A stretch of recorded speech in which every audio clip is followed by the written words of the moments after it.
All right, y'all, we give praise, esteem, and honor to living Alahym in the name of Yahushua HaMashiach this day. Pick us up in John chapter 5, verse 39. Search the scriptures, for in them you think you have eternal life, and there they which testified me, and you will not come to me that you might have life. I receive not honor from men, but I tell you that you have not the love of Alahym in you. I come in my Abba's name, you receive me not. If another shall come in his own name, him you will receive. How can you believe which receive honor one from another, and not the honor that comes from Alahym only? Do not think that I've accused you to Abba. There's one that accused you, even Moses, in whom you trust. Had you believed Moses, you would have believed me, for he wrote of me. But if you believe not his writings, how should you believe my words? So praise be to Alahym in the name of Yahushua. Let's get this popping in Psalms 51 and verse 6.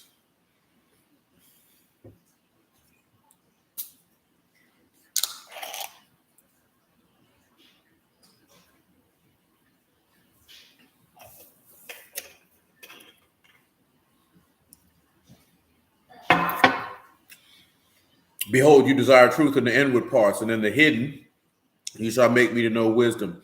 Purge me with hyssop, and I shall be clean. Wash me, and I shall be whiter than snow. Make me to hear joy and gladness. The bones you have broken may rejoice. Hide your face from my sins. Blot out all my iniquities.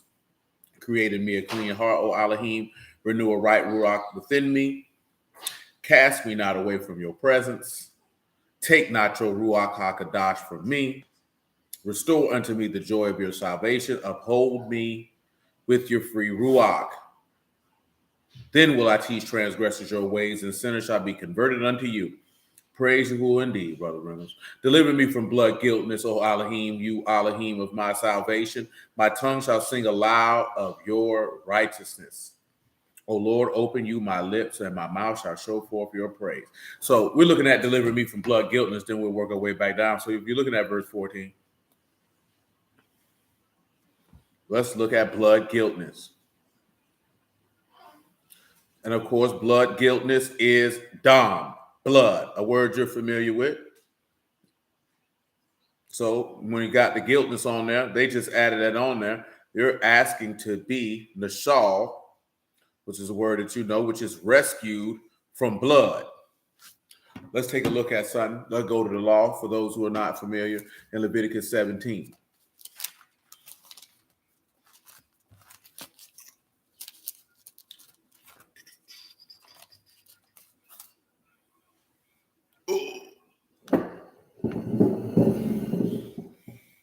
It was funny that a gentleman, they were discussing something on the very matter that we discussed on Wednesday.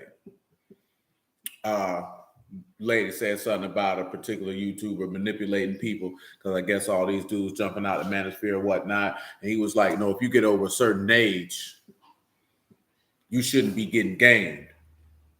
You know what I'm saying? And I think, and as I told y'all Wednesday, a lot of people look at people getting gamed and they base it off of your level of intelligence. And sometimes that has something to do with it. But most people get got because of their desires. And as I told you, see, you want to be delivered from blood. And the reason why you want to be delivered from blood is we're going to see that in a moment. Because we have to go back, because we have been talking about Adam and Eve. The blood was brought in because of sin, and sin come in because of desire. You know what I'm talking about? And we're going to look at all of these things. This is why people get got.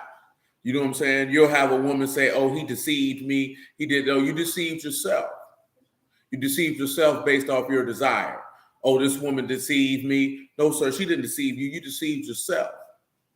See, it's easier to say that this person deceived you than to actually acknowledge that you allowed your lust to deceive you. So then you saw what you wanted to see and you heard what you wanted to hear according to whatever it is that you were desiring at that time. You know what I'm talking about? And again, it don't always got to be with no, most women get deceived because they looking for somebody to love them because ain't nobody ever loved them. So, and most dudes know this, and they play on that, and they use that as a means to get what they want.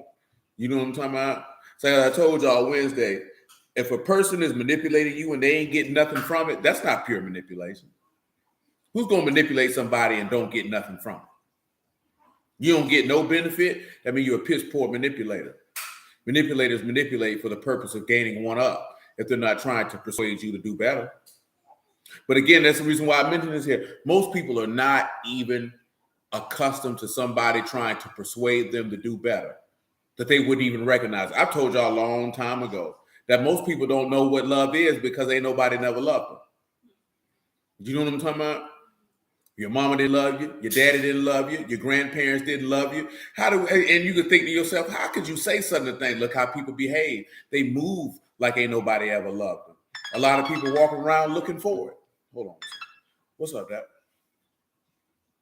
Hello? What's going on, Dad? Shalom. What's up? Yeah, it's live right now, Dad.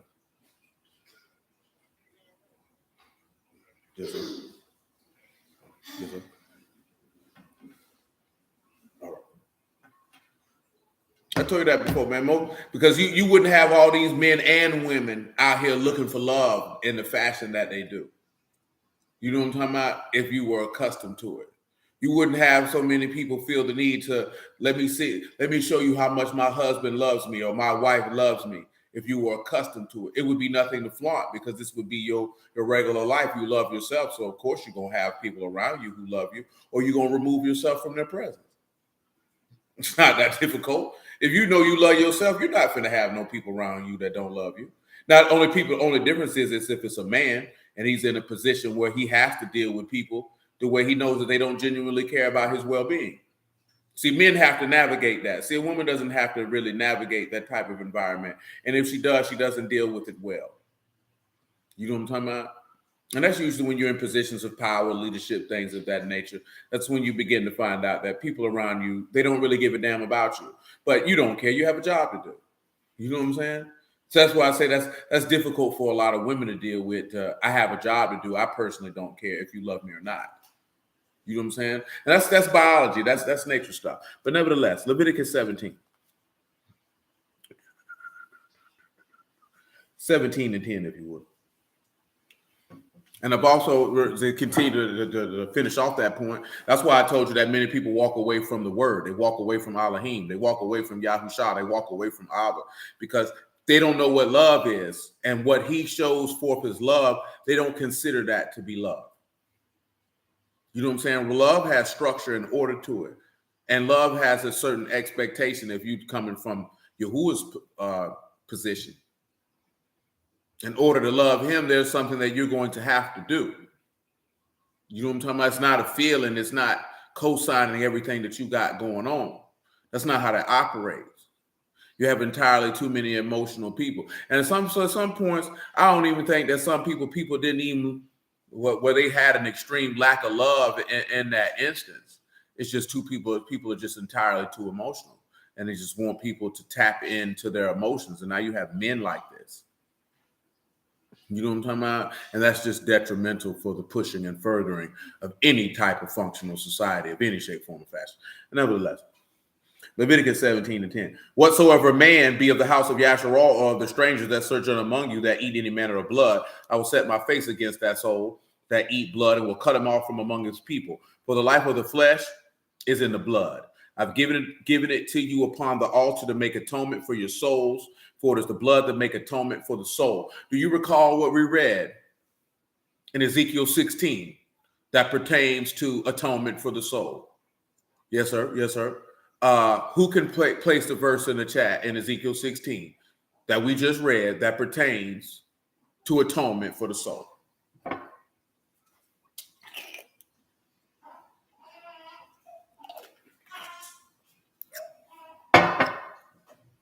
Who can share the passage in Ezekiel 16 that relates to the atonement for the soul?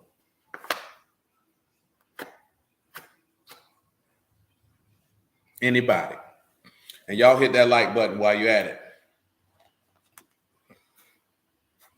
I just want to see does it really push stuff in the algorithm, or is that junk that niggas just say? I'm running an experiment.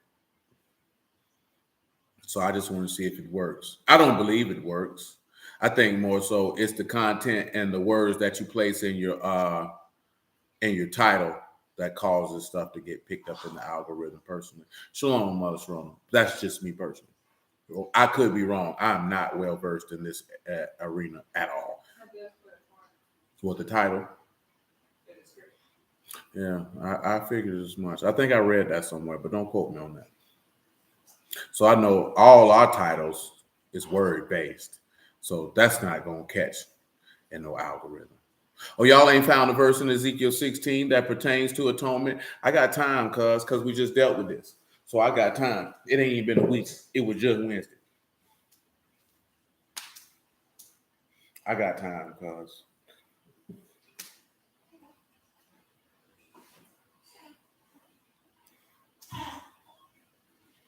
The baby says she got time too.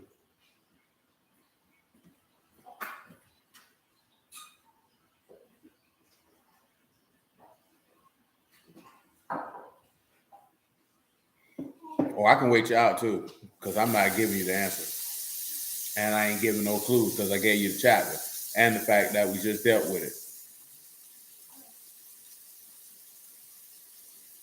You trying to take a bath in the sink? That's what it looks like you're doing. Mom said I am gonna. That's what you sounded like. Oh, y'all ain't found it yet. This is unfortunate.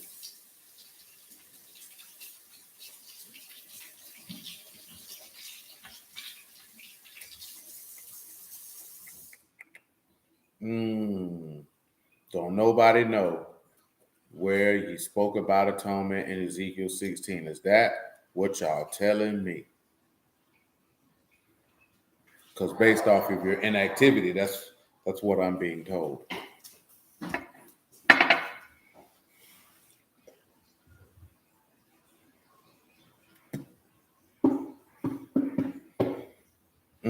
I guess I'll read the rest of the chapter. I'm still not giving that answer.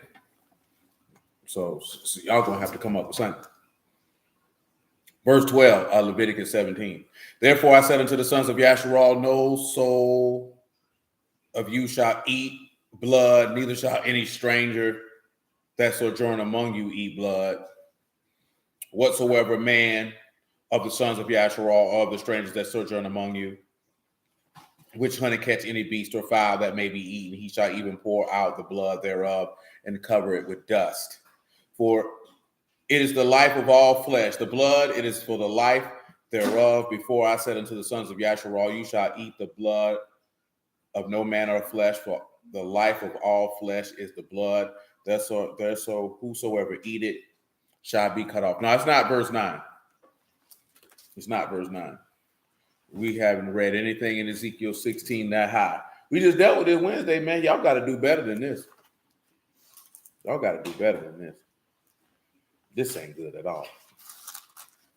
I am appalled and aghast right now.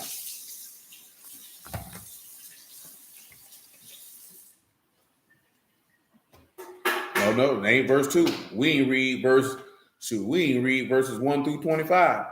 To be quite honest with you. And definitely didn't read that on Wednesday. Shalom, man. Y'all ain't got nothing for me, man. Come on, man. We just read this on Wednesday, too. Sure did. I got time, man. Y'all gonna make me wear my hat all night. But I'm talking about ain't no dope getting sold. I need the verse that deals with atonement in Ezekiel 16. That's what I need right now. No, it's not verse 37. It's not verse 37. Let me look at what you got on verse 37. Come on, man. Y'all done forgot already. I spent time on that too. That's why I'm pressing it that hard, because I spent time on that too. I really did. Let me get 3 more people to roll the dice, man. Verse 9? No, somebody already said it, verse 9. It's not verse 9.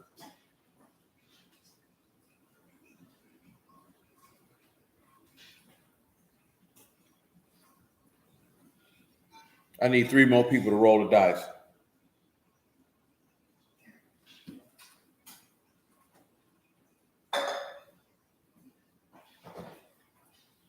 Yes, ma'am. It is verse 63.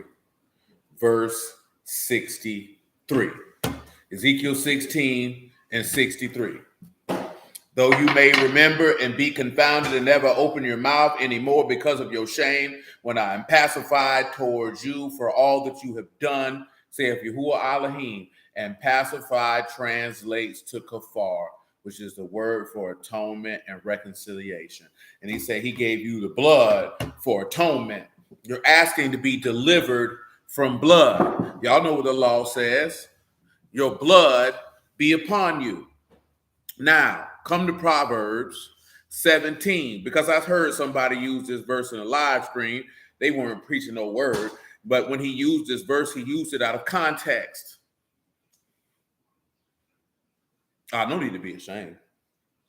This just ain't something I done did in a while. Only people who done been on the conference call knows how anal I can be about matters such as that. I don't do it on a live stream as such, because that I cannot actually literally hear your voices. It's only a handful of people who probably here still remain that know how that goes, that I will wait you out.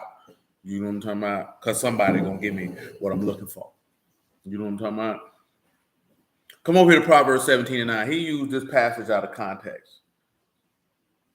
And it says, he that cover a transgression seek love. He that repeat a matter separate friends. We'll look at the second half before we deal with the main matter. Number one, when you're dealing with repeat, you have shana, that is to repeat, to change, or to alter, or to disguise oneself.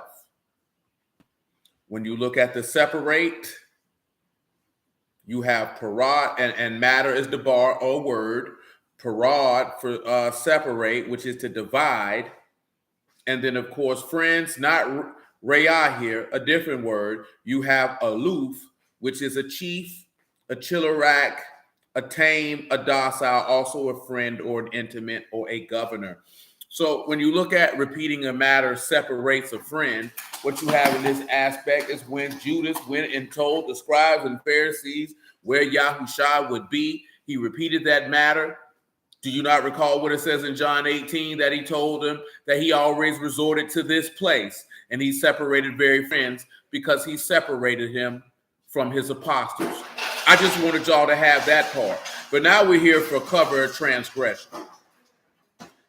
He that covers, of course, cover here is kasah, ka, samat, and hay. So go ahead and look, and you can behold and grab hold to the wounding or the hand, whatever the case may be, or the open palm of the son of Alahym. We talked about this on Wednesday, that you may have forgotten, but I haven't forgotten, because you are inscribed upon the palms of my hands. And it's to cover or to conceal or cover for protection.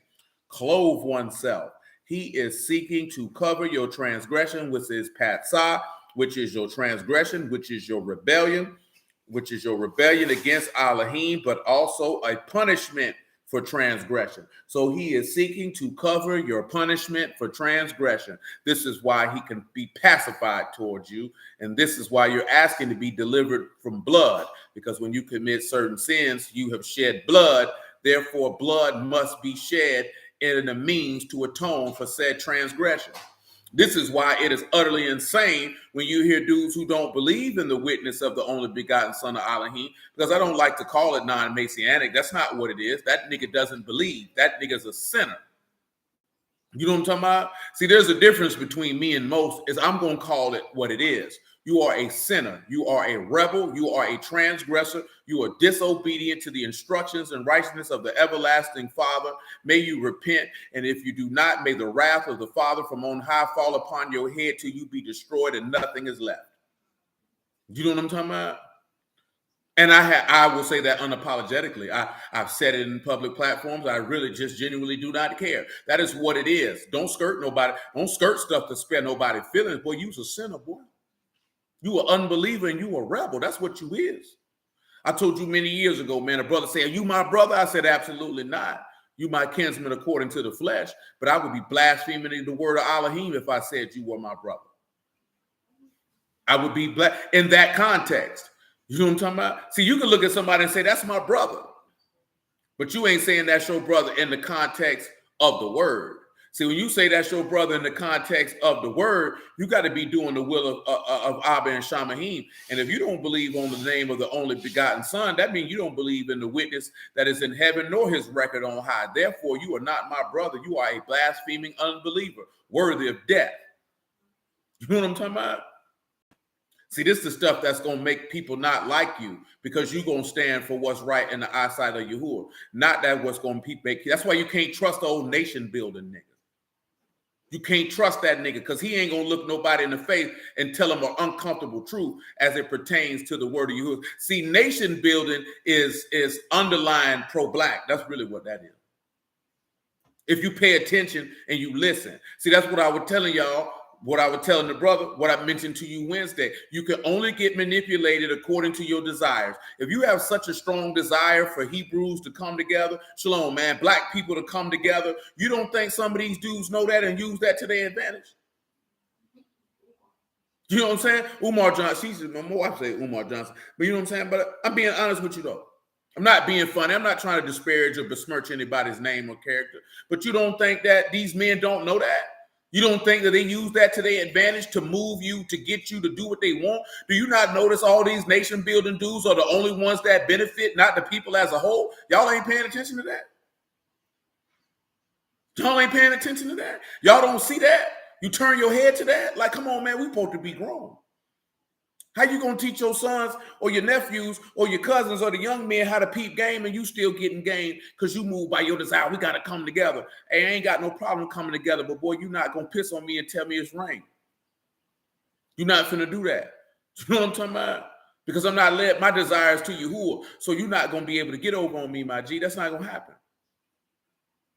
My desires to Yahuwah, my desires not to any man in the flesh, nor woman, nor seed, no one. My desires to Yahuwah first. That's what my desire lies. Does your desire lie there? Because if it doesn't, you can get gained. You know what I'm talking about? You can get gained. You know what I'm talking about? I'm trying to give you the jewels out here, man, so you can move accordingly, so you can peep these niggas and how flawed they is. You know what I'm saying? That way you won't get disappointed. I told my dog that earlier, man, and I live my whole adult life by this here, man. I don't loan anybody anything. I give it to you. If you pay me back, you know what I'm saying? You don't know that I gave it to you. You know what I'm talking about? But if you pay me back, that shows your character. If you don't, that shows me how to deal with you, or I paid you to get out of my life. You know what I'm saying? I'm not finna be upset and all this type of stuff that people get, because you know people come with all type of sob stories and manipulations they get. I don't care about any of that because my desire is not to you anyway. So I don't care. You know what I'm saying? That doesn't mean anything to me. I'm not doing this because of the story you sold. If you needed it, fine. But if you thought you was getting over, shoot, you only screwing yourself. You're not screwing me. Because you finna take the loss because I ain't going to have to deal with you no more. You know what I'm saying? It was a chick I met when I was young, man. This nigga was home on leave. This nigga called me talking about she lost her plane ticket. She needed some bread. I was hustling in. This nigga looked out for me when I was broke, so it wasn't nothing. I'm getting money now. Ain't nothing to do nothing for you. And it was crocodile tears, and I felt like, nigga, you trying to game me. I felt disrespected. I ain't say nothing to her. I just knew that this was the last time that I was really going to have actual dealings with somebody that I actually had love for and cared about, because you tried to play me like I was stupid. See, the difference between me and most is I'm not going to tell you that I feel like you playing me or you gaming me, because ain't no need to tell you. You knew what you was doing before you did it. You know what I'm talking about? And if you can't tell when somebody trying to get over on you and run some game and manipulate you, that's on you. You know what I'm talking about? Because sometimes you ain't supposed to say nothing. You just supposed to sit back, be quiet, let the game be played, and let the nigga play theyself.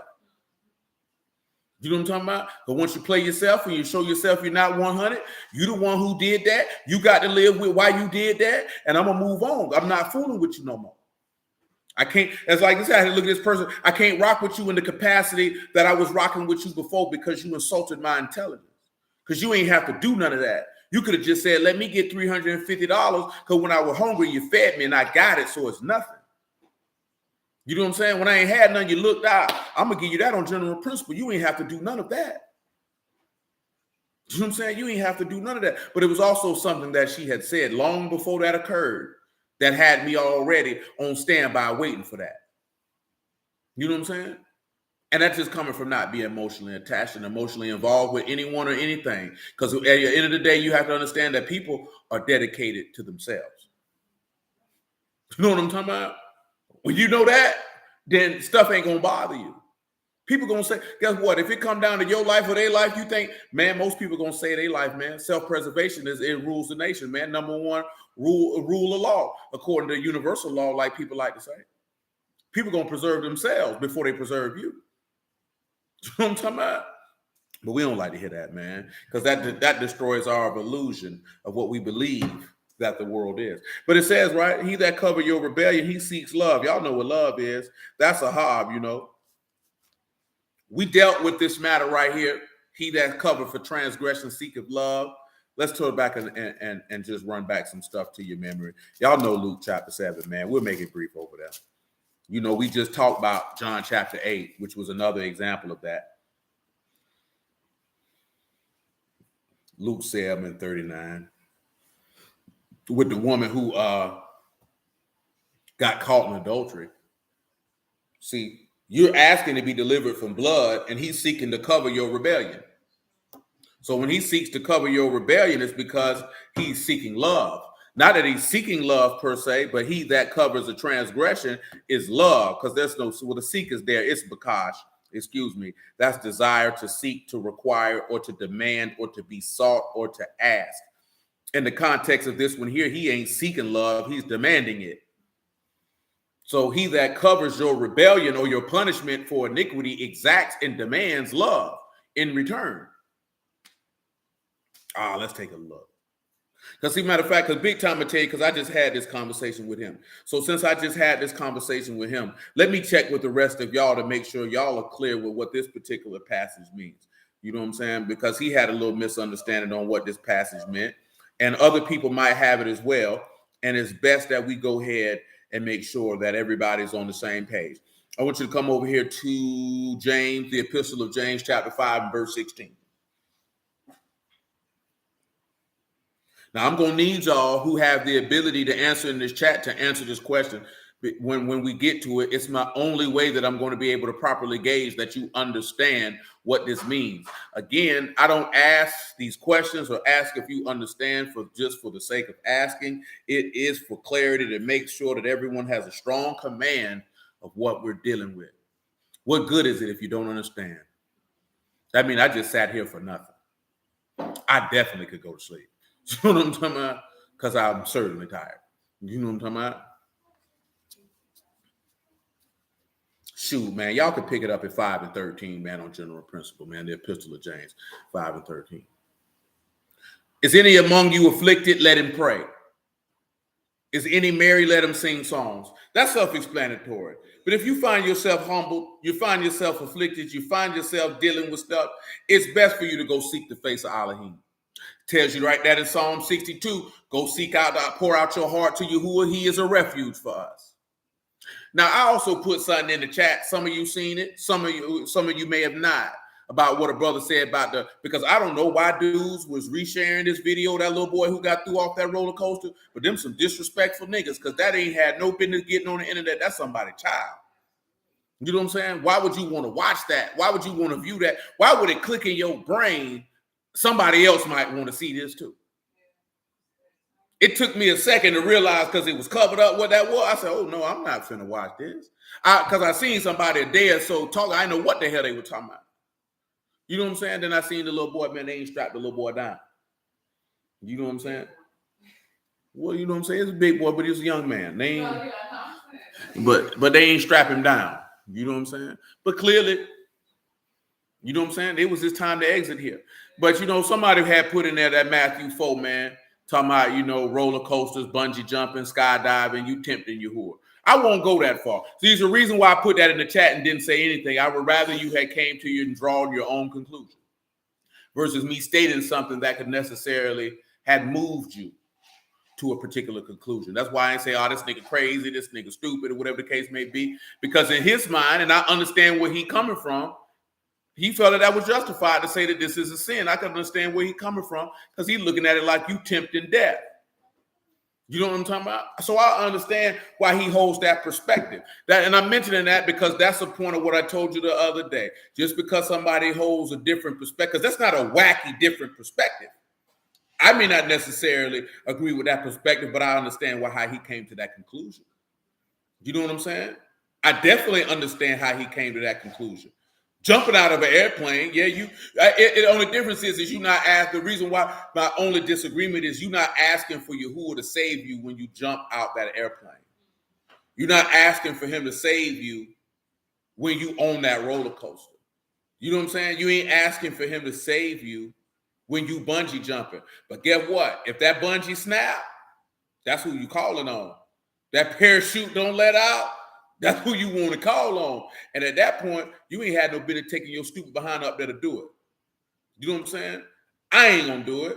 I wasn't going to do it before the word because I have no desire for those things. Those things don't do anything for me. You know what I'm talking about? I find no desire, enjoyment, or the like of looking at something like that and say, oh, let me jump out of the airplane. Let me go, let me do this here, let me do this there. I don't knock nobody who do. I'm not doing it. But if you sit back and somebody came to me and they were going to make an argument to saying that's tempting Yahuwah, I really couldn't I don't have an argument to refute their stance. I wouldn't go as far as to say that you sinned it, but I don't have an argument to refute their stance. You definitely tempted. You definitely playing on a thin line.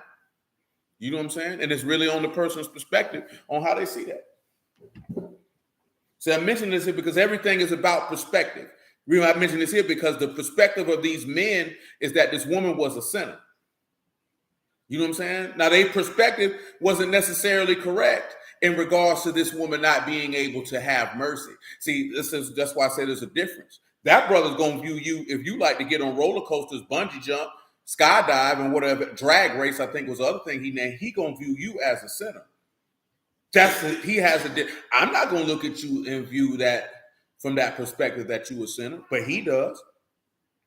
So you have to be able to understand, to have a conversation and to see the viewpoint of a different perspective and not to get emotional if you don't agree. You know what I'm talking about? See, most people get emotional when someone doesn't agree with them. You know what I'm talking about? There's no need to get emotional if someone doesn't agree with you. It doesn't even mean that you came with a weak argument. You know what I'm saying? And I mention this here because how do we as men allow ourselves to get emotional about a disagreement or a differing of perspectives? Why are you emotional about that? Why have you allowed that to get in your feelings? Meaning, why have you allowed your desires to take over? Why are we letting that happen? These are questions that you have to ask. You know what I'm talking about? Especially in the times that's coming, because some of you men might be in a situation where you might have to be a galvanizing force for other men, depending on the calamities that will fall upon a particular locale at any given time. You know what I'm saying? You never know when you're going to be placed in a position where you're going to have to galvanize a troop of men. And you can't galvanize a troop of men if you get emotional because of difference of perspectives, differing points of views, of disagreements. You can't allow that to happen. Nevertheless, Luke 7:39.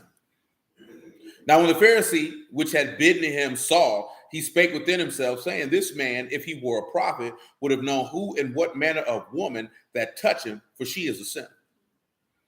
Yahushua answered and said unto him, Simon, I have somewhat to say unto you. He said, Master, say on. There was a certain creditor which had two debtors. The one owed 500 pence and the other 50. And when they had nothing to pay, he frankly forgave them both. Tell me, therefore, which of them will love him most? Simon answered and said, I suppose that to whom he forgave most. And he said unto him, you have rightly judged. He turned to the woman and said, see you, this woman, I've entered into your house. You gave me no water for my feet, but she washed my feet with tears and wiped them with the hairs of her head. You gave me no kiss, but this woman, since the time I came in, have not ceased to kiss my feet. My head with oil you did not anoint, but this woman have anointed me with my feet with ointment. Wherefore I say unto you, her sins, which are many, are forgiven, for she loved much.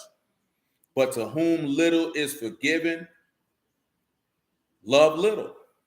And he said unto her, your sins are forgiven. They said they that sat at meat with him began to say within themselves, who is this that forgives sins also? He said to the woman, your faith has saved you. Go in shalom. Now, I just read all that there because I want y'all to keep this in the forefront of your mind. Come back to verse 14 of Epistle of James, chapter 5. Now, he covered this woman's transgression, and he was going to be able to demand love. Now, of course, she showed love, because what he's referencing is a Proverbs. What that refers to that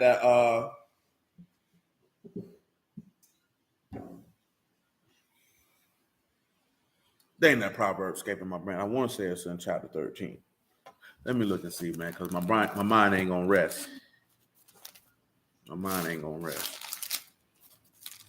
And chapter 13 would not be in this book.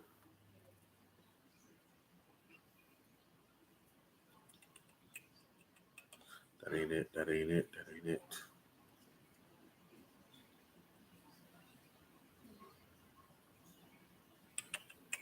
Nah, my mind ain't gonna rest till I get what we need when it comes to that. There it is. There it is. Proverbs 10 and 12 is what I desire. But you can grab verse 11 on the house. Yahuwah willing all us is to lead us up to how he can create a clean heart in you. But we're talking about what's in Psalms 51 and what, 14 that was? Somewhere in there, 14 or 16. Y'all know it. Y'all can check me on it. We say, deliver me from blood guiltness, or rescue me from blood. You know what I'm saying? See, we covered in blood. See, when you in sin, you covered in blood. See, what you don't know is Adam and Eve was covered in blood. They didn't know it. And even though no blood was spilled, they were covered in blood because they rebelled. You know what I'm talking about? See, y'all don't even realize we finna go. Y'all should have already peeped, because let me tell y'all something, right? And this is for the men and the women. This is everybody. You know what I'm saying? If you done sat around here, man, and I done served you for an extended period of time, then I believe that your spiritual astuteness is very, very high. I'm not going to look at you like, oh, this nigga don't know what I'm talking about. That stuff won't pop in his head. I just don't think that way. Never have anybody who's been around here to know that there. I expect a certain level of astuteness and for certain things to click. I ain't necessarily saying every verse that pop in my head got to match up with what pop in your head, but I expect stuff to click. That's just me personally. You know what I'm saying? I would hold anybody who's under my charge to a higher standard than somebody who is not. You know what I'm saying? I don't expect to throw a verse. Like if it was 15 people standing who was in the word, but they were getting served somewhere else, not to say that what they were getting served is bad work, versus you, I'm going to personally say I'll put my people at a higher level than yours every time. That's just me. You know what I'm saying? Each can tell you, because I done went and told dudes as forfeits, the dudes in my crew that rhyme, I feel like, nope, they can't be faded. That's just how I operate. If I wrote, I feel like you the best. You know what I'm talking about? Ain't nobody going to be better than you. He's not nicer than you. You know what I'm saying? That's just my attitude. That's just how I view it. So when you turn around and you see this Proverbs 17 and 9, Adam and Eve should have came in your head instantly. He that covers a transgression demands and exacts love, because when they rebel, he covered that rebellion. You understand? He covered that. See, they tried to cover that rebellion. He said, no. See, that's not going to work. Because, see, you could cover your rebellion, but that still will not meet my demand of love that I require. So you can take that, what you done sold, the little fig aprons that you done sold. See, come over here and look at it, man. See, the reason why I mention this here, because when you see it, I want you to be, your heart ought to rejoice and say, surely the word of Alahym is just, righteous, and true altogether. I can set my entire hope in it. None of his word will fail. None of it's coming back void. It's going to prosper in the thing that he sent unto it, because he said he would atone or pacify towards us to make an everlasting covenant, and surely he has done it. Strictly and according to his word, not a single solitary word has fallen to the ground. You understand?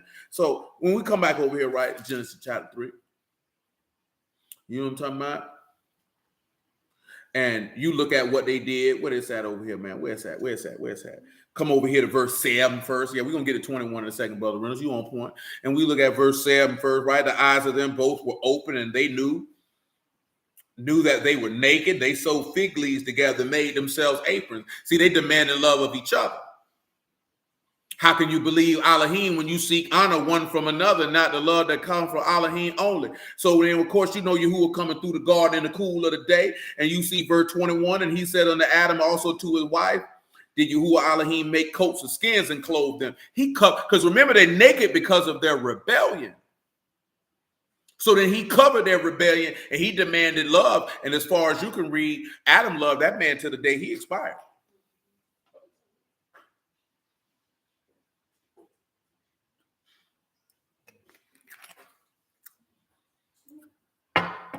It's the same thing he did with David.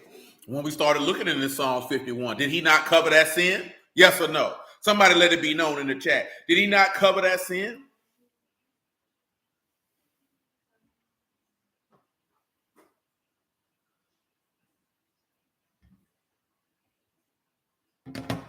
Did he not cover that sin of David? Oh, don't nobody on the chat know, or y'all just slow on the draw? So if he covered that sin, that means he demanded love of David. And it said David didn't sin anymore after such a manner. Yes, ma'am. You know what I'm saying? I didn't want you to sit back and understand that. When that man covered your rebellion, he demands love. That's what he's that's what he's going to require. You know what I'm saying? And the only thing we want to talk about is not eating sea lobsters, sea roaches. You know what I'm saying? And all this other stuff versus looking at, okay, he done covered my rebellion. That's why he can turn around and tell you, get what? When you cover the sin of another or you forgive another, you can demand love. You know what I'm saying? See, most people don't even realize that, man. See, I can love you and still not fool with you. I mean, when I'm talking about fooling, when you're talking about dealing with somebody on an intimate level, a close level. You know what I'm saying? Because at the end of the day, everybody's not worthy of your presence. That's one of the biggest mistakes that most people make. Most people are not worthy of your presence. If you are somebody of worth. See, I know most people walk around and think they somebody of worth, but most people aren't. You know what I'm saying? Most people aren't that valuable. And it's not because they're intrinsically unvaluable. It's because they have not made themselves valuable or worth the point where people benefit from being in your presence. You know what I'm talking about? But I think BOA just said something which is real. We've been talking about it lately. I don't disagree with it at all. You got dudes who talk about, and you know, everybody know that's Kevin Samuels' line. I don't think he was talking about it personally. Maybe he was, maybe what. I ain't in his brain. But you know, he'd like to tell you, show your work. And you know, most people take that, you know, show off your accomplishments. You know what I'm talking about? But in reality, that means absolutely nothing. Because your accomplishments only mean something to who? You. You know what I'm talking about? So who gives a damn? But the hallmark of a man is, how did you impact and increase the lives of people around you? That's really the showcase of your work. You understand? See, we can look at that in the regards of Yahushua himself. See, he showed his work, by therefore, that's why he say, I and you and me. And if you and me, you can bear forth much fruit. And if you love one another, then the whole world will know that you are my disciples. Therefore, that's how he told them how he was going to show his work and how we were supposed to show our work. Who gives a damn how big your house is? Nobody cares about that other than you. Who cares how much money you made? You know what I'm saying? Nobody cares about that other than you, unless you are a Dame Dash type who's intent on you want everyone around you to make some money. You know what I'm saying? See, everybody don't have that thought process that he has, that I want anyone who I come across to make some money. I don't see another man as a threat to what I'm doing. There's very few people on this earth that think that way. You know what I'm talking about? Because they're thinking on a bigger plane. If you look at another man and see him as a threat to what you're doing, you need to reevaluate yourself and what you're doing. I don't care about what another man doing. It's always going to be competition. I'm not concerned with the competition. I'm concerned with me. Because if I do things at a high level and excel at it, I'm going to get my portion regardless. It's enough out here for everybody. It ain't never going to run out to where only one person can get it. It's only the greedy that feel like they don't want nobody else to have it. It's enough for everybody. Yahuwah has made certain of that. He's made certain of that. And also, if you serve Yahuwah, you'll never lack. That is a guarantee. 5:14, Epistle of James. Let me get back on track. Is any sick among you? Let him call for the elders of the house and let them pray over him, anointing him with oil in the name of the Lord. And the prayer of faith shall save the sick, and the Lord shall raise him up. And if he have committed sins, they shall be forgiven him. Confess faults one to another, pray for one another, that you may be healed. The effectual fervent prayer of a righteous man avail much. Elijah was a man subject to the passions as we are, and he prayed earnestly that it might not rain, and it rained not on the earth by the space of 36 months. And he prayed again, and Shamahim gave rain, and the arats brought forth her fruit. Brethren, if any of you do err, and one convert him, let him know that he which convert the sinner from the error of his way shall save a soul from death, and shall hide a multitude of sins. That verse 20. Who does not understand what verse 20 means? And for those of you who do understand what verse 20 means, share with me your understanding. You don't have to post a verse or nothing. But if you understand it, tell me what you believe that it means as far as you understand it right now. And if you don't understand it, let that be known.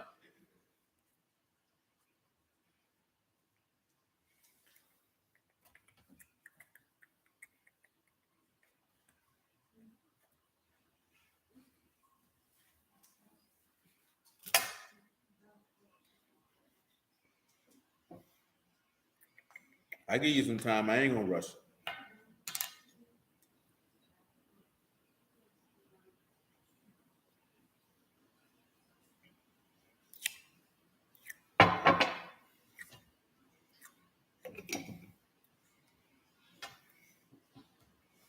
Right.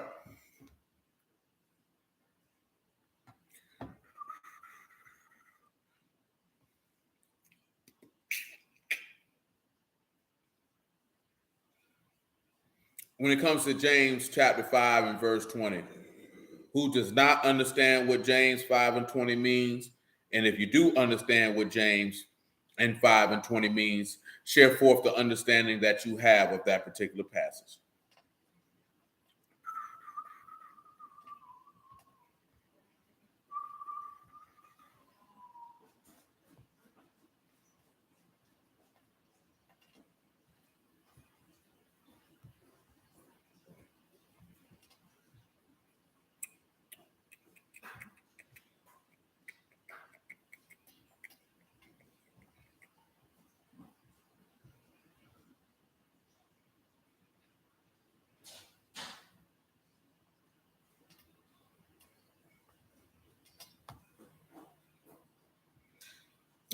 Shoot. Right now, it look like don't nobody understand that. Or am I mistaken?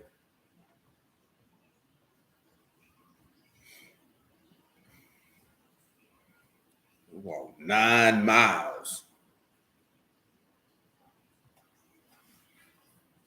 Who does not understand what James 5 and 20 means? Who does understand what James 5 and 20 means? Or does no one want to participate? And that would be unfortunate.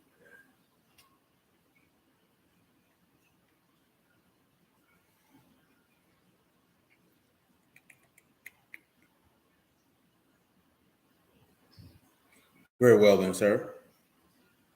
Anyone else?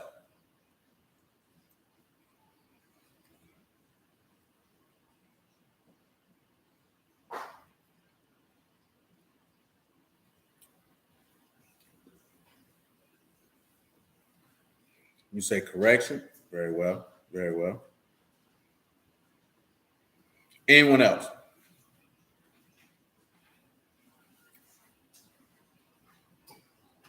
Now I'll share with you. Indeed, it is.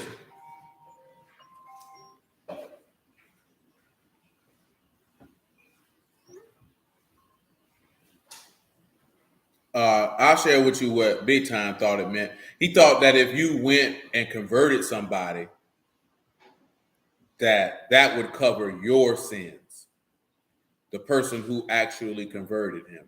And a lot of people think that way when it comes to that. To be completely honest with you. That's why, if you ever wonder why sometimes you see a lot of brews and they go so hard by trying to get people to change, you say with anointed one to some of the error they way turn hide our sins. Very well, I can see why you say that also. That's why you see some brews go so hard by trying to get people to repent. You know what I'm saying? Not all, but some. But let's take a look, right? He said, let him know if any do err from the truth and one converted. What do we want to use for an example?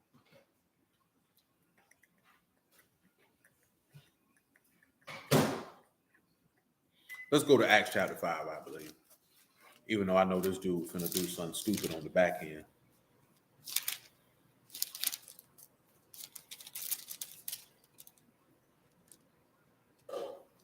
Is it Acts 5?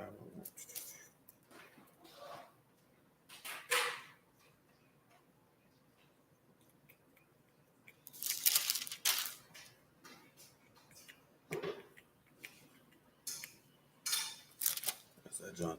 I feel like I'm looking right at what I want.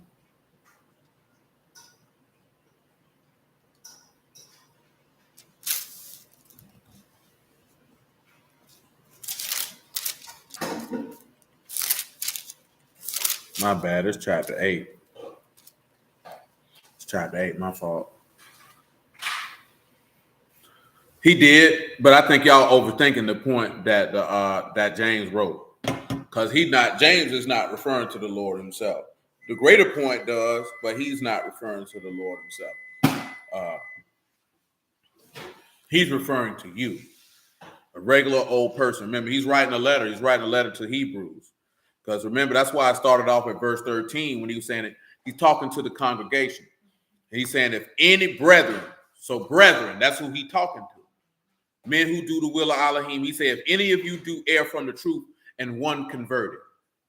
So let's look at somebody who erred from the truth.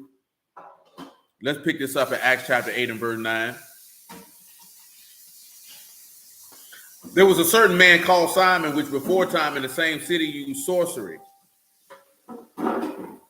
and bewitched the people of Samaria, giving out that himself was some great one, to whom they all gave heed from the least to the greatest, saying, this man is the great power of Alahym. And to him they had regard, because of a long time he had bewitched them with sorcery. But when they believed Philip preaching the things concerning the kingdom of Alahym in the name of Yahushua HaMashiach, they were immersed, both men and women. Then Simon himself believed also. When he was immersed, he continued with Philip and wondered, beholding the miracles and signs which were done. If you remember Mark 16 and 15, he said, he that baptized shall be what? Saved. You understand? So when you turn around and you see Philip, he was one who erred. Someone converted him, the apostles specifically. You know what I'm talking about? And that convert a sinner from the error of his way, that would save that soul from death and cover his sins. See, when you convert somebody, you understand?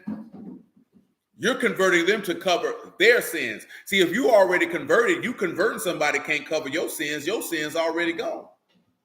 See, let's look at, Peter also mentions this particular passage in 1 Peter chapter 4, verse 7. Let's go take a look. And the reason why I'm mentioning this here, because when you're talking about somebody who's erring, who's turning from the truth, turning from the faith, you want to convert them. What does convert mean? Is shub, is to return.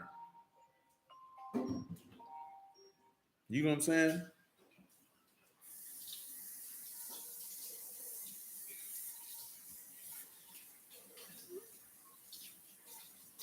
You know what I'm talking about? You seeking to be able to return back. That's all convert means, is to return. To turn back is shub. 1 Peter chapter 4.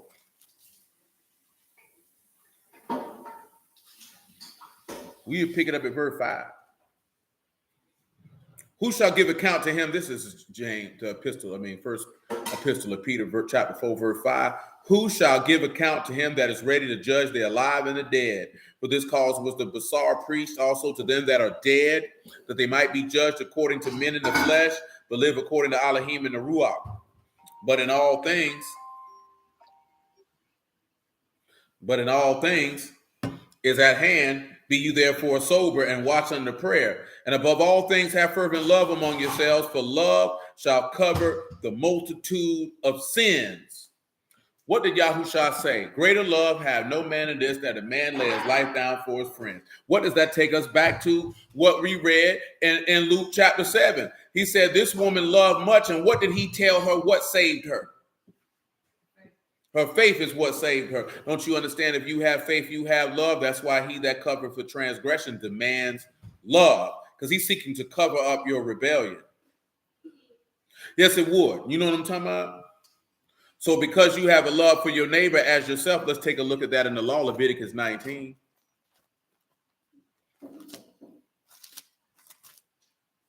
That boy, that's stupid, man.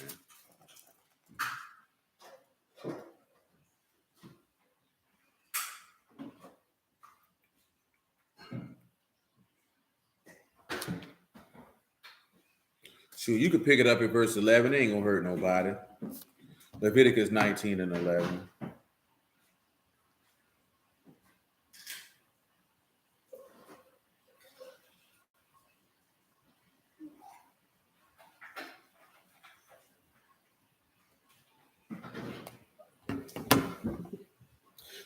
Oh. Leviticus 19 and 11. You shall not steal, neither deal falsely, neither lie to one another.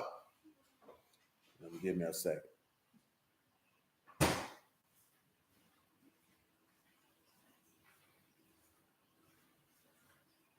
I'm just doing this here for informational purposes. Ganab for steal. Gamal, noon, buy, to steal away, to go by stealth, to steal away. I know it's self-explanatory, but sometimes you got to deal with your fundamentals. Deal falsely, kakash, to deceive, to lie, to be untrue, to be found liars, to belie, to disassemble, to deal deceptively, to feign obedience, to cringe. So look at what he tell you. Don't feign like you're down. Don't fake. See, pause. See, Peter also made that statement that when you come to true faith, that you have unfeigned love of the brethren. It is not fake. See, that's what I meant. That's what I was meaning when I was talking about the nation building brood. See, most pro-black, super pro, pro-blackity black. I'm black, y'all. I'm black. They don't really love black people. It's just something. It's just a talking point and the means to boost their profile and to elevate their wealth. Some of y'all been looking for Umar Johnson to build a school for 10 years. Dudes still love his dirty draws. They can't see they be getting game because they have a desire to what it is that they say they believe in or stand for. Therefore, he can run all the game that he want to run and they'll never have a problem with it. That's why Elijah Muhammad could do the things that he did when he was doing what he did. And some dudes are still stab, fight, and kill if you say anything negative about it. Because these dudes don't genuinely care about an individual's character if it fits into a narrative that they've created in their brain and they feel like this person was working towards that when really they were manipulating them for their own personal gain. You know what I'm talking about? But you don't want to accept, very many people were very disappointed when they found out Elijah Muhammad was knocking down them little girls. And some dudes had no cares of it at all, didn't bother them in the least. You know what I'm talking about? We're not saying this to disparage anybody, but facts are facts. The evidence is there. You can go look at that and see for yourself and determine on yourself. You're all men here. You know what I'm saying? This is what I have determined from what I've seen. Because again, and you don't think you see that with Brood. You don't think the dude who passed away, Tazadaki, aka the Comforter, you don't think that's what he was doing? This man made an action figure of himself, man. You understand? That's what he did. Got convicted in federal court for stealing money. Whether he was stealing money from the people, I don't know. Because we know the feds will lie if they want to lock you up. You know what I'm talking about? But also at the same time, man, everybody ain't a victim who the white man trying to get out here and get. Some of these niggas do shady stuff. You know what I'm saying? And see, it's an easy cop out for us because we in America see the white man, they do it dirty. They do this here. Maybe that nigga is a POS. Man, Yahweh was killing niggas, man. The nigga was sending out real live hits. And niggas knew it. I knew about it before I even knew any word, because we in Florida, man. The man was in Miami murking niggas, man. You know what I'm saying? This man had a $250 million operation. You know what I'm talking about? That man ain't give a damn about them people. And guess what his son out here doing? Picked up the ball and kept it going. You know what I'm talking about? All they had to do is play on the desires of the people, because the desire of the people is not to Yahuwah. That's how you get gained. That's why Yahushua said it was no guile in his mouth. That's why that's why he told you, if you bear witness of him that sent you, the same is true. Ain't no unrighteousness in him. That's why Moses and Samuel can say, well, how did we come up off of y'all? We ain't coming up off of y'all. We don't care. We're not gaining anything out of this. This is why Yahushua told his apostles, when you get finished doing all the things that I commanded you to do, say we unprofitable servants. We've just done what it is our duty to do. That means they ain't getting no gain from their labor. See, this is stuff you're supposed to be looking at and paying attention to. You know what I'm saying? Now, see on the flip side, cause I was talking to Trav about this the other day. Because there's certain stuff in the aspects when it comes to that money part that, you know what I'm saying, that Bruce get offended about. This stuff that we didn't mention before, because people used to ask. I'm going to keep it brief, move on. Some people ask, should you give tithes? Niggas be lying. Tithes is fruits and vegetables. Stop lying, boy. You know what I'm saying? You're woefully inept in what you're doing. Because we done showed you all that before. We didn't show you that and say, give me some money. You need to know how the system actually works. You know what I'm saying? You need to understand how that works. You shouldn't be walking around here spewing bad information that these men were just tithing fruits and corn. You a jackass if you believe that. You know what I'm talking about? You ain't opened up the book of Leviticus and studied the text properly if you open your mouth and say that. You know what I'm talking about? I would tell them, you can read that when Saul then wanted to find Samuel, they said, man, we can't come to this man empty-handed. You know what I'm talking about? They brought that man literal money. You know what I'm talking about? When that Shumanite woman seen Elisha, she said, you know what? I perceive that's a man of God. And I'm mentioning that because all that pertains to this one particular matter, that the laborer is worthy of his hire. They ain't got to ask. You know what I'm talking about? Yahuwah is going to provide. They don't have to ask. That's why Yahushua told you, if you give but a cold glass of water to one in the name of a prophet, you're not going to lose your reward. Because, see, it goes back to a different thing that most of these brews, most brews are jaded because of the church, because your mama got game, you know what I'm saying, by the pimp pastor, and you got game too. And now you got a lot of built up angst and content and resentment for that particular vocation. So you ain't going to break bread. You know what I'm saying? See, I know this. I done had conversation with, I know, see, I ain't come from no church. Ain't nigga, I'm not giving this nigga my money. Because this nigga told me some old feel good man. I ain't no damn fool. You know what I'm talking about? I'm not no damn fool. Oh, that nigga made me feel good. Let me put some money in the plate. Prayers go up, blessings go down. That's a feminine way of thinking. Grown men talking about when prayers go up, blessings come down. Ain't no man taught you that. Ain't no man taught you that. Oh, I tired. I know I'm gonna be straight. That's emotionalism. You thinking by doing that's why this man can get you to give you his money. You know what I'm talking about? He can't turn around and sit back and look at it. You're giving it to him for his labor, or it's the benefit. You got dudes who'll sit back and lie and say the tithe is for the father, the widows, the fatherless, and the stranger. That's not what that man told you that before. That man say them sacrifices was for them, it's for because they ain't had none. Like I told you before, you got Bruce talking about a nigga fatherless and they daddy ain't dead. You ain't fatherless if your daddy a deadbeat. Your daddy just a deadbeat. You're not fatherless. Your daddy is alive. That's not, they didn't live like that. You know what I'm talking about? That's not how they lived in them times that a man walked away from his children. Just to walk away. Now, of course, you've seen that in the book of Nehemiah. They walked away from them strange children. And guess what? If somebody was to say to do that in these days and time, people would be shocked and appalled. But that's what they were instructed to do, and the men did it. You know what I'm talking about? And they did it. They made them women single mothers. No, they didn't. They ain't had no business impregnating them women. You know what I'm talking about? Ain't gonna do nothing but bring sin and defilement into the camp. That's all it's gonna do. That's all it's gonna do. Ain't got nothing to do with the children. The children are collateral damage from the bad decision making of men, because they ain't had no business doing that. You understand? But when you turn around and you look at a lot of stuff, it's because you move by emotion. Nigga get swept all up because the nigga done said something and you want to give him all your money. You know what I'm talking about? This nigga ain't even teaching you properly. You don't care. You know what I'm saying? But then, of course, also what Peter told you, to be careful of men who agree for filthy lucre. That's what they after. That's why he told you they're going to make merchandise of you. See, we look at the text, but people don't pay attention to it. Because you can read, so I guess Yahushua was pimping too, because it said these people ministered to them of their substance of what he had. He told these men don't take nothing with them. You got to remember, Elisha didn't have nothing with him. All this stuff is in the text. You literally got the king of Medes and Persia telling all the people, man, you need to give them men money to do their work. Literally told them that.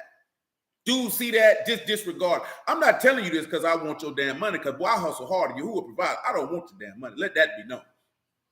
I'm telling you this because you need to know the text. Some of y'all been around, know we done went through it before. And I'm pointing out minute things that dudes say that is grossly incorrect. And I'm also mentioning that because dudes, when it comes to the word, man, dudes want to get money, but don't want to break no bread. And they don't want to break bread for no other reason because they done got before. And the only reason why they got is because they were moved by their emotions. Some of y'all know, some of y'all been in church and listened to that man tell you, can a man rob God? He was telling you that to manipulate your desire.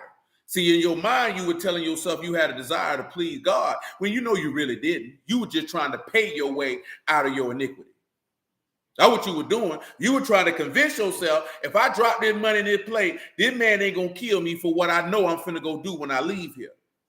And what I know what I was doing before I got here.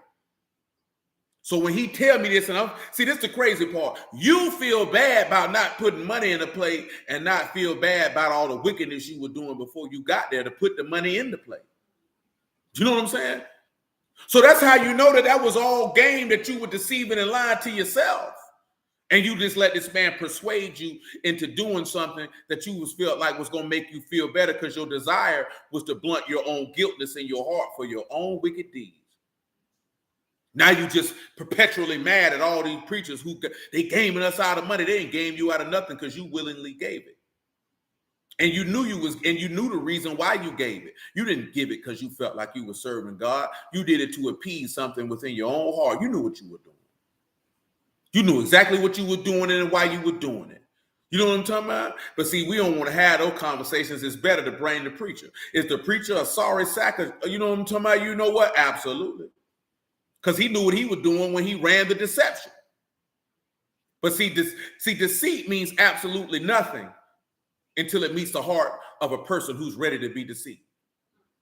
You know what I'm talking about? That's what you got to understand. Deceit has no power unless you got a heart that's ready to be lied to. And how do you have a heart that's ready to be lied to? We're going to read it in Romans 7 in a minute. Sin deceived me. And why were you deceived? Because you were deceived by your lust. So you was a heart that was ready to be lied to. See, we don't want to deal with that because then you got to deal with the accountability to yourself. You lied to yourself and you was ready to receive the lie. Why you think Satan gets so many people? You think Satan's that great of a liar? Satan didn't tell that great of a lie in the garden. She just had a heart that was ready to be lied to. You read it. It's a tree to make one wise. Desirable. She was ready to be lied to. She had a heart that was primed and ready. Because she was lying to herself. You know what I'm talking about? We don't want to deal with that. That's what happens when you don't get led by your desires. You know what I'm talking about? That's what he said, right? That's what it said in Isaiah 30. You ain't lied there. He said, don't tell us right things. Tell us smooth things. Prophecy, deceits. That's a heart that's ready to be lied to. Lie to me. Lie to me. That's what most young dudes are told, that women lie to them, tell them what they want to hear. That's what a lot of young boys are told. You know what I'm saying? And why are we ready to be lied to? Because we are so engaged and enraptured with our own desires. And your desires lie to you every time. I'll read the verses for you so you can see it for yourself in a minute. Let me finish this Leviticus 19, though. I just want us to get an understanding of human thought process so we can sit back, so you're not no longer playing the victim or being victimized. You can only be victimized when you allow yourself to be a victim. You're only a victim when you don't arm yourself with the information to spare you from being victimized. When you look at lie, it is shakar, that's to deal falsely, to false, or to trick. We're in Leviticus 19, verse 12. You shall not swear by my name falsely, neither shall you profane the name of your Alahym. I am Yahuwah. Of course, in swearing falsely is sabah, that is to adjure, to take an oath. Don't take no false oaths in the name of Yahuwah. Profane is kalal. Do not defile, pollute, or desecrate, or make common, or violate the covenant of the name of Yahuwah. Verse 13, you shall not defraud your neighbor, neither rob. The wages of him that is hired shall not abide with you all night until the morning. What is defraud? That is a sock. To violate, to defraud, to oppress, to get deceitfully. Pause and come over here to 1 Thessalonians chapter 4 for a statement from the Apostle Paul when it comes to defrauding. You know what I'm saying? And what did that mean? Hey, man, if you told a man you were going to pay him such and such, then you need to pay him that. And if you ain't able to pay him that, then you need to let that be known.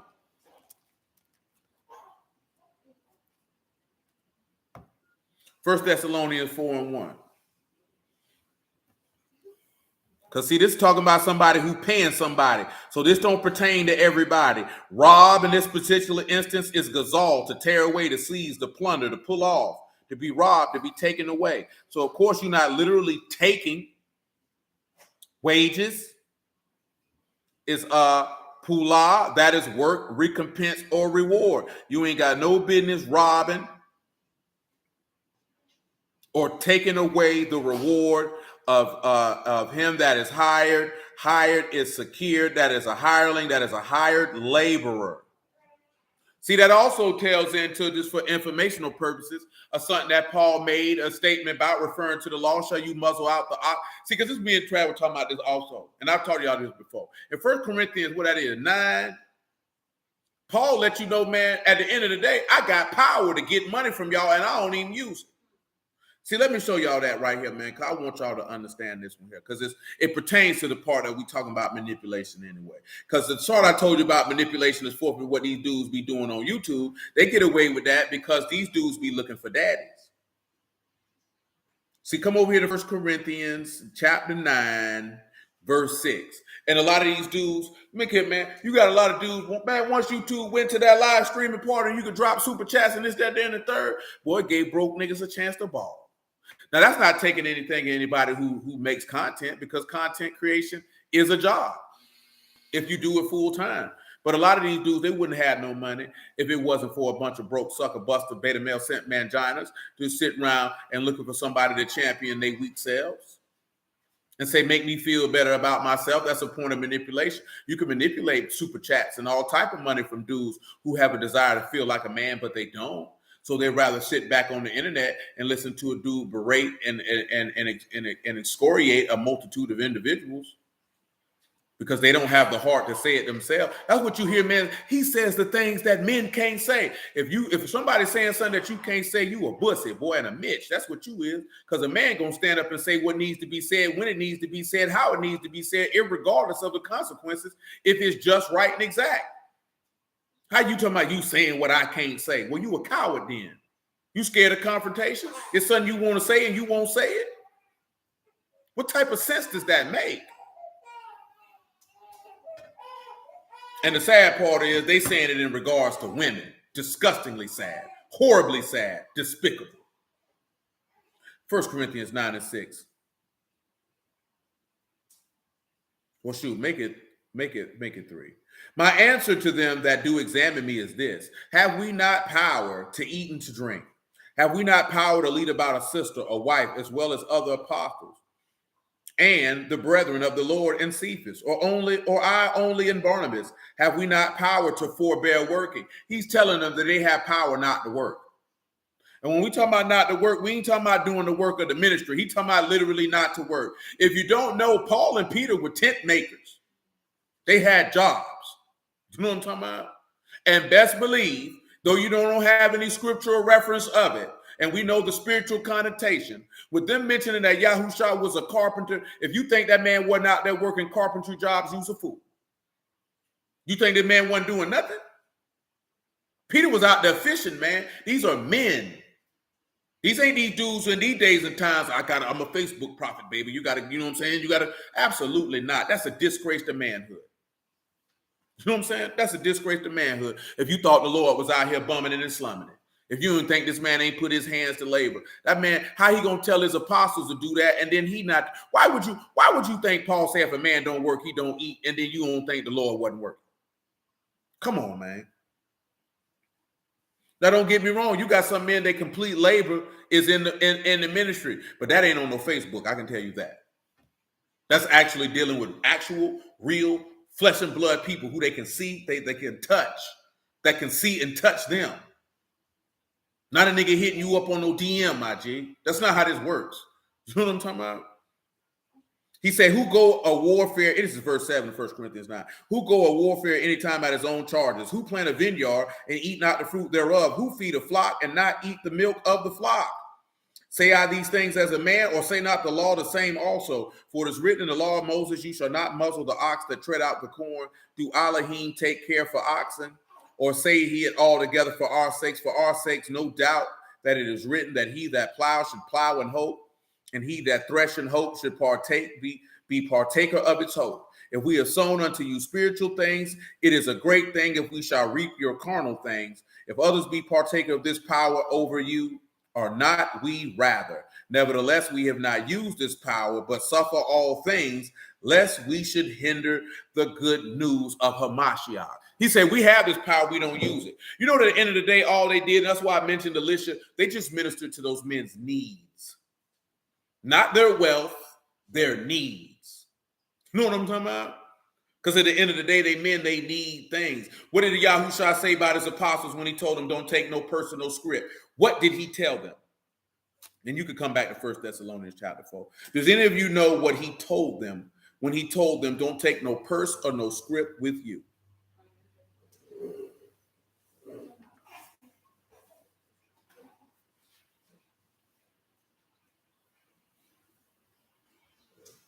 Oh, don't any of y'all know? Or you're not familiar?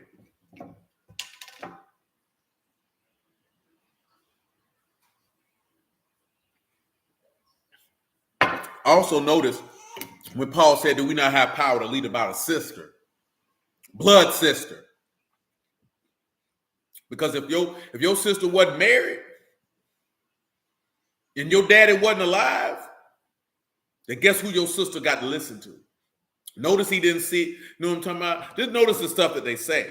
Y'all don't know what Yahushua told his apostles when he said, don't take no personal script with you? Y'all don't remember what they said?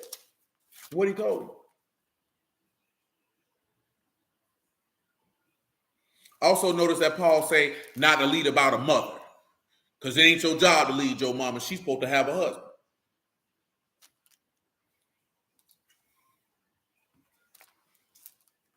No. That ain't what I'm looking for. Come over here to Matthew 10, because I'm at 1 hour and 20, so I definitely need to crank this up to make sure I get to my entirety of my point. 10 and 7. 10 and 7. Matthew 10 and 7. And as you go, preach, saying, or verse 6, I should say. Yeah, you also don't see no son, no husband, because the son, well, he say brethren. You know what I'm saying? You can lead by the brother, you can lead by the wife, you can lead a mother, a sister. He said even other apostles. But he ain't say no father or mother. It ain't your job to lead your daddy unless he a brethren. You know what I'm talking about? But you ain't leading your mama, though. Your mama got a husband. That's his job. You know what I'm saying? You only lead a sister when there's a lack of a father. You know what I'm saying? Or an uncle, if you would. You know what I'm talking about? And you should know that from Esther and Mordecai, because that was his niece. But go rather to the lost sheep of the house of Yasharal, and go as you go preach, saying, the kingdom of Shamahim is at hand. Heal the sick, cleanse the lepers, raise the dead, cast out devils. Freely you receive, freely give. Provide neither gold, nor silver, nor brass in your purses, no scrip for journey, neither two coats, neither shoes, nor yet stays, for the workman is worthy of his meat. And another place to say the workman is worthy of his hire. Notice he telling me your needs will be necessitated to you if you are doing the labor. You're not doing the labor posting scriptures on Facebook. I can tell you that.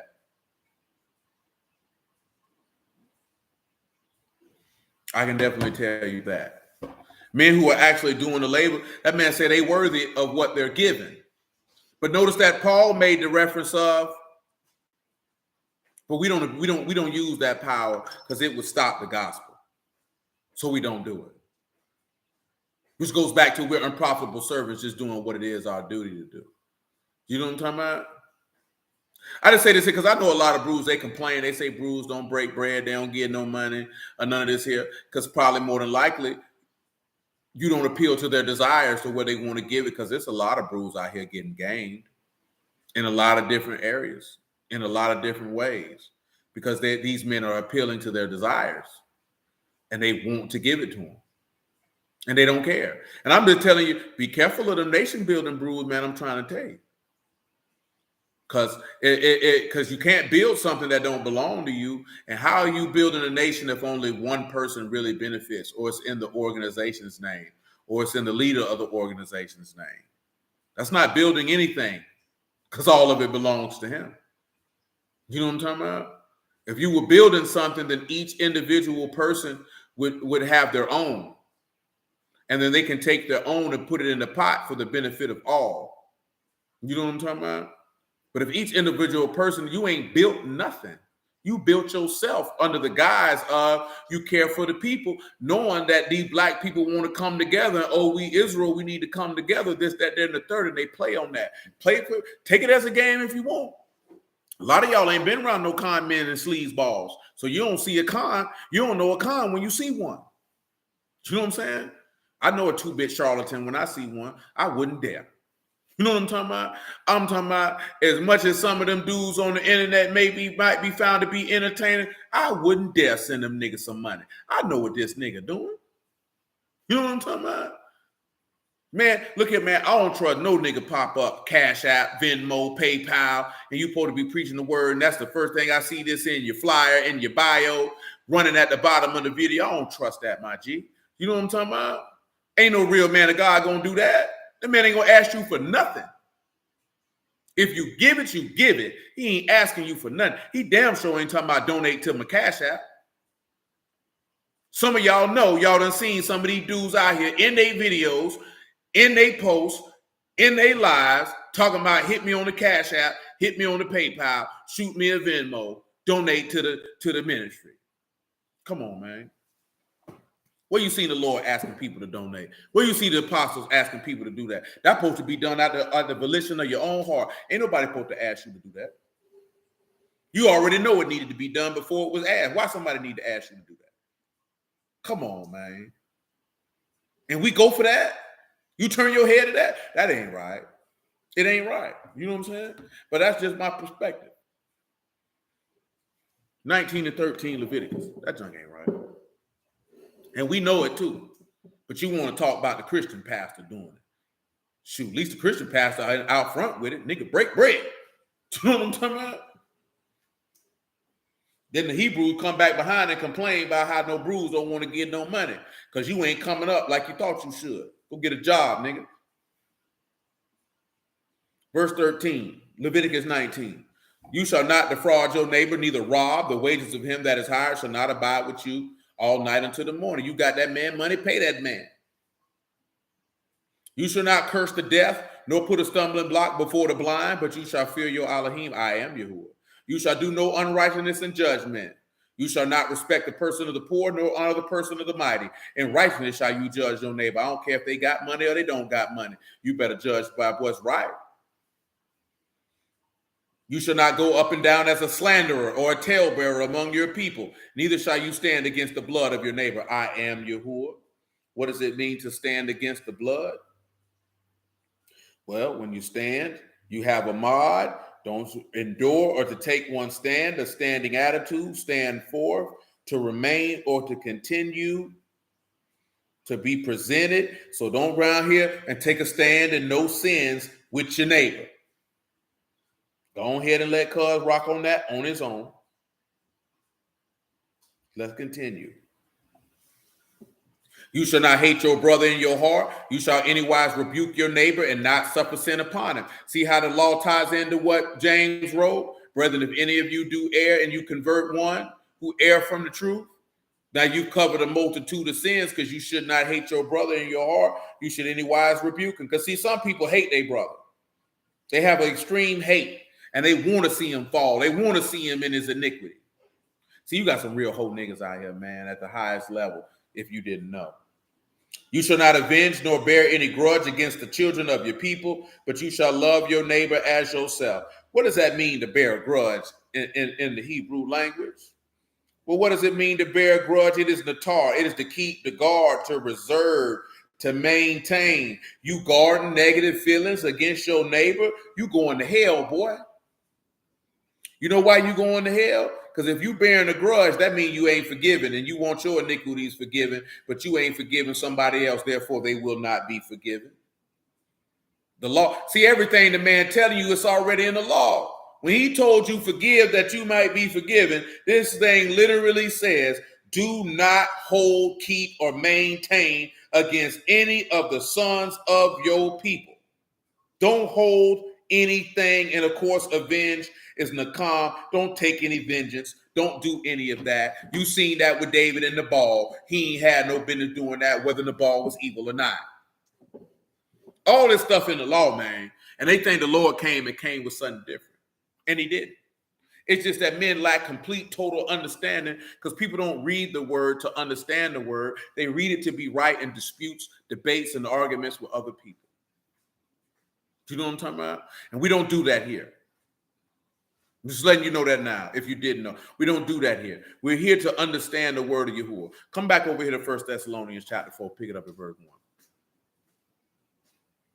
Because I remember years back, people used to ask about tithes, and I'd be like, that's a waste of your Sabbath to really sit. We freaked it in a different fashion, because in my opinion, that's a waste of Sabbath. I done seen dudes do whole Sabbaths about tithes. That's a waste of people's time. If you sat around and you waited for the word of Yahuwah all week, Sabbath wasn't the first thing you wanted to hear about. You don't want to hear about that. That don't do nothing for you. Not for your soul. Not for your comfort. Not for your strength. That don't do nothing for you. Not for your understanding. Who cares? At the end of the day, and I know it's a part of the word, so I'm not trying to minimize it, but y'all understand what I'm saying. I ain't looking for that. I done seen dudes do whole lessons about the dietary law. Nigga, that's a 10-minute conversation. Don't eat this. Moving on. How can you stretch that out for 2-3 hours? How is that even possible? And how are you sitting there enthralled about something that you already know? I ain't supposed to be eating this. I don't care. I don't want to hear this. I'm going home. You understand me? 1 Thessalonians chapter 4. Because I don't know about y'all. I'll get up and slide. Man, niggas selling bad dope, man. Or with that doggone ruach, man, I'm gone.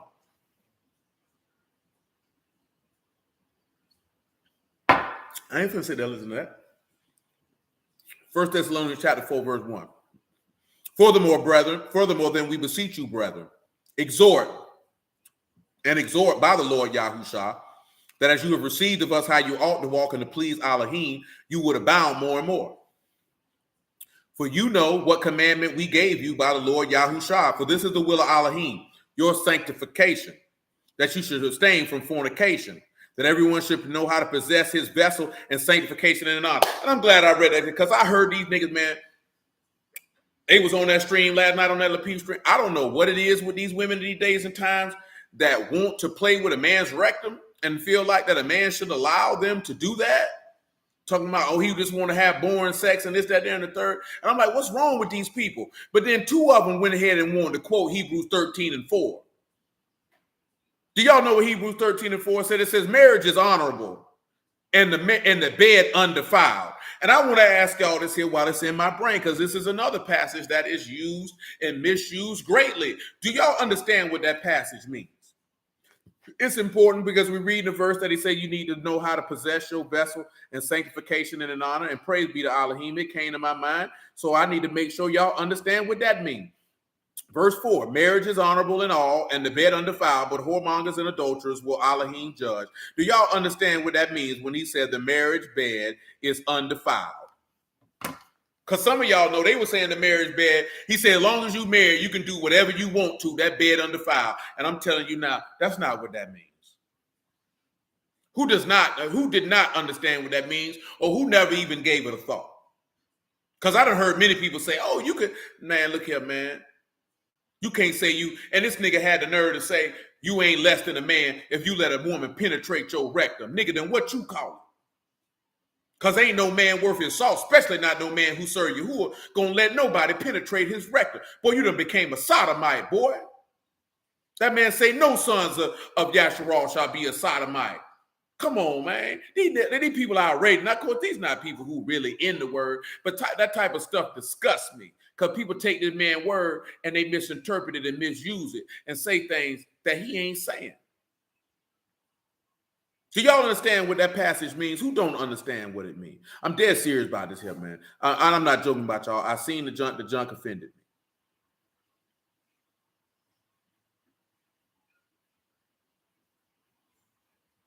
I'll let you know the Greek word for undefiled here is aminotos. Not defiled, unsoiled, free from that by which the nature of the thing is deformed, debased, or its force and vigor impaired. Unsoiled, pure. But nobody's responding. I got to move on. When it tells you that the bed is undefiled, it's referring to someone who is actually married. You understand? See, let me show y'all what bed means, because bed is going to give you a little insight. Bed here is kote, a place for lying down, a bed, a couch, the marriage bed, also of adultery, cohabitation, whether lawful or unlawful, sexual intercourse. So this is why he leads with marriage is honorable in all. What is honorable? Deal all these things in the Greek. You got marriage, it's gamos, it's a wedding or marriage festival, a wedding banquet, a wedding feast, a marriage, a matrimony, nuptials.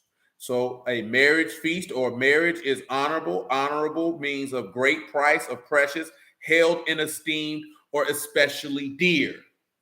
So in this regards, marriage is held in esteem in all things, and the marriage and the sex or intercourse that comes from that is pure.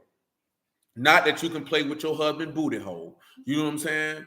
Not that you can eat it like groceries and all this stuff that, and the third. That's not what that passage means. I'm just dealing with what the passage means. That passage don't mean that. That don't mean your wife can put a dildo on and penetrate you. That's not what that means. Because this is what these people were saying on the stream. You know what I'm saying? Because these women were talking about, and it's always funny that it's women always talking about you with boring sex, you need to spice it up. And they terms of spicing it up is dealing with emasculating a man. You know what I'm saying? And I found that to be like real odd. Why are y'all so intent on wanting to do that and trying to shame a man? Well, guess what? I'll be boring then. Because at the end of the day, it's not my job to break my neck to make sure you satisfied. See, if you got that type of thought process, you dealing with a whore. You know what I'm talking about? When you got a woman talking about you too boring, you vanilla, we need to spice it up. That woman is a whore. She done been with too many men. You know what I'm saying? You done been with too many different men. That's not, absolutely not. And dudes don't got the courage to say that. You're talking like a whore. This nigga had a nerve to say, I ain't saying you less than a man. Boy, if a man touch your rectum, boy, you are, if anybody do it, boy, you's a punk, you's a sissy, you's a sodomite, pillow biting rump ranger, you's a faggot. That's what you is. That's what you are. And that's how you'll perish if you stay in that state. Something wrong with you, nigga. And something got to be wrong with that woman for wanting to do it.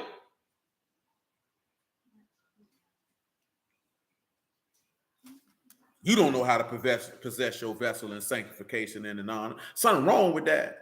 Man, there's a girl I grew up with. She talking about y'all niggas need to tighten up. Anal beads. Ain't nobody finna let you put no beads in their butt. And you thinking this man gonna be losing out because he don't get to have sex with you. That means you done had so much sex that sex can't satisfy you no more. You know what I'm saying? So now you got to do a whole bunch of extra stuff because you have ran the gamut of sexual experiences. Because you don't hear men say this type of stuff. She's boring. We need to introduce toys and this, that, and introduce and play with rectums and booty holes and all this. Something's wrong with you. You done had too much sex. You ran through, you used up.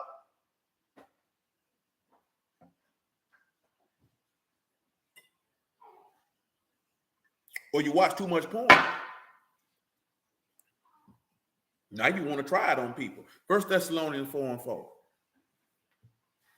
See, that stuff you're supposed to pay attention to. Women go to talking like that, you're supposed to know, oh, baby done been around the block. That every one of you should know how to possess his vessel in sanctification and in honor, not in the lust of conspicuance, even as the Gentiles which know not Alahym. That no go beyond and defraud his brother in any matter, because that the Lord is the avenger of all such, as we have also forewarned you and testified. You've seen that in the law. Remember, it tell you that in the law, that if you defraud of the man of his wages that he set his heart on, and he cried to Yahuwah about it, that's sin to you, boy. And Yahuwah gonna come see you. That's what really came there for. But you know, the other stuff was sprinkled in the midst of that. For Alahym have called us not unto uncleanliness, but unto kadad. See, you don't understand something, right? See, you got the guiltness of blood on your hands if you defraud a man of his wages. See, come over here and let's look at that here. I think that's in Deuteronomy also. Don't play with people money, man. You got somebody money, man. Get them people their money, man.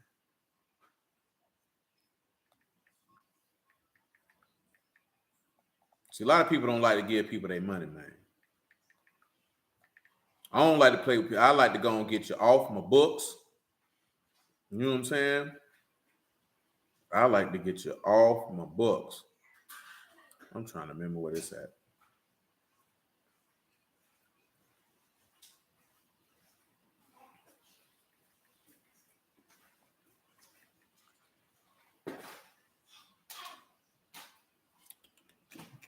That ain't it. That ain't it. It's escaping my brain at this time.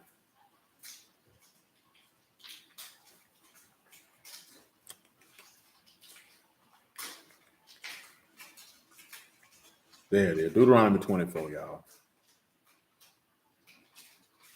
24 and 14. Shoot, you can back it all the way up, man, because we talking about not defrauding. Let's just go ahead and do it right. It's been a while since we discussed it. 24 and 10. Deuteronomy 24 and 10.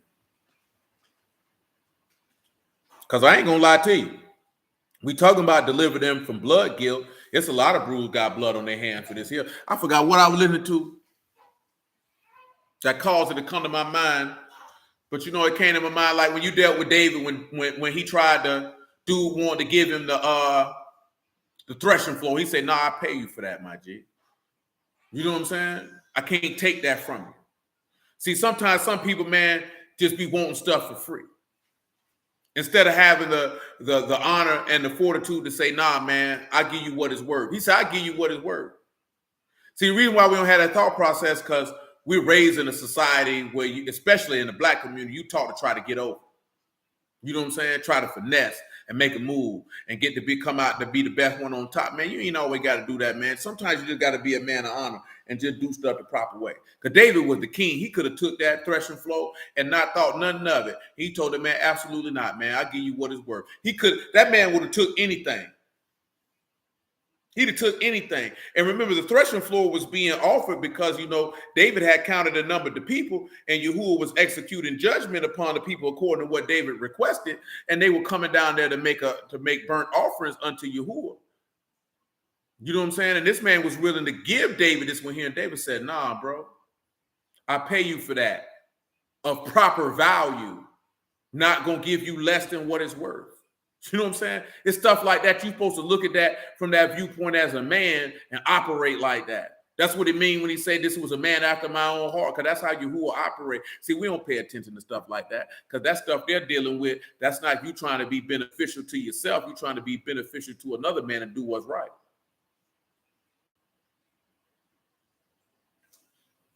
And not take advantage of the leverage that you have.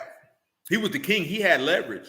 He didn't use that to his advantage. Because at the end of the day, I may be your king, but we all brethren and servants of Yahuwah. Deuteronomy 24, verse 10. He said, when you do lend your brother anything, you shall not go into his house and fetch his pledge. What is pledge? Pledge is a vote. Pledge, a thing given as security, an article pledged as a security for debt. Do y'all know anywhere in the text where you had a pledge for security of debt specifically in the law? Let me see who knows. Who knows? You have lend, which is nasah, which is to lend, nashah, to lend to be a creditor. Y'all also know in the law that you can lend, but you can't charge no interest to no Hebrew. Can't charge no interest to your neighbor.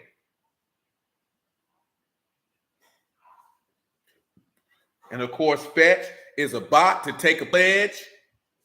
Y'all know where that's at in the law? Y'all don't know. Listen, right? So when I come back over here to this, there you go. Sean, no. Judah left a pledge of a debt with Tamar. What did you call a pledge for a debt in 2022? Collateral.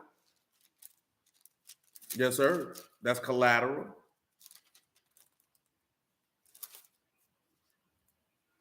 Where was I going? Oh, yeah. Luke chapter 6. Now you can see why the Lord made this statement, because it come from out the law. Now you see why the Lord made this statement, because it come from out the law.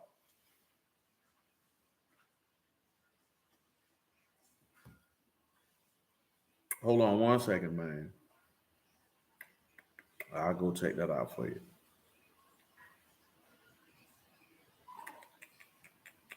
6 and 32. Luke 6 and 32. I know I'm looking like that. You got Exodus 22.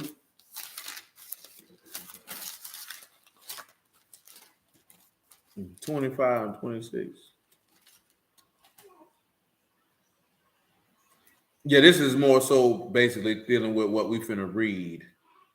But I'll go back and get an understanding on that one there too, because they're similar. Luke 6 and 32. For if you love them which love you, what thank have you? For sinners also love those that love them. And if you do good to them which do good to you, what thank have you? For sinners even do the same. And if you lend to them of whom you hope to receive, what thank have you? For sinners also lend to sinners to receive as much again. But love your enemies and do good and lend and hope for nothing again. And your reward shall be great, and you shall be called the sons. You shall be the sons of the highest. For he is kind unto the unthankful and to the evil. Be you therefore merciful as your Father also is merciful. So if you don't lend to anybody, of course, most of the time you lend to somebody, there is no pledge. He said, man, don't go to their house looking for it.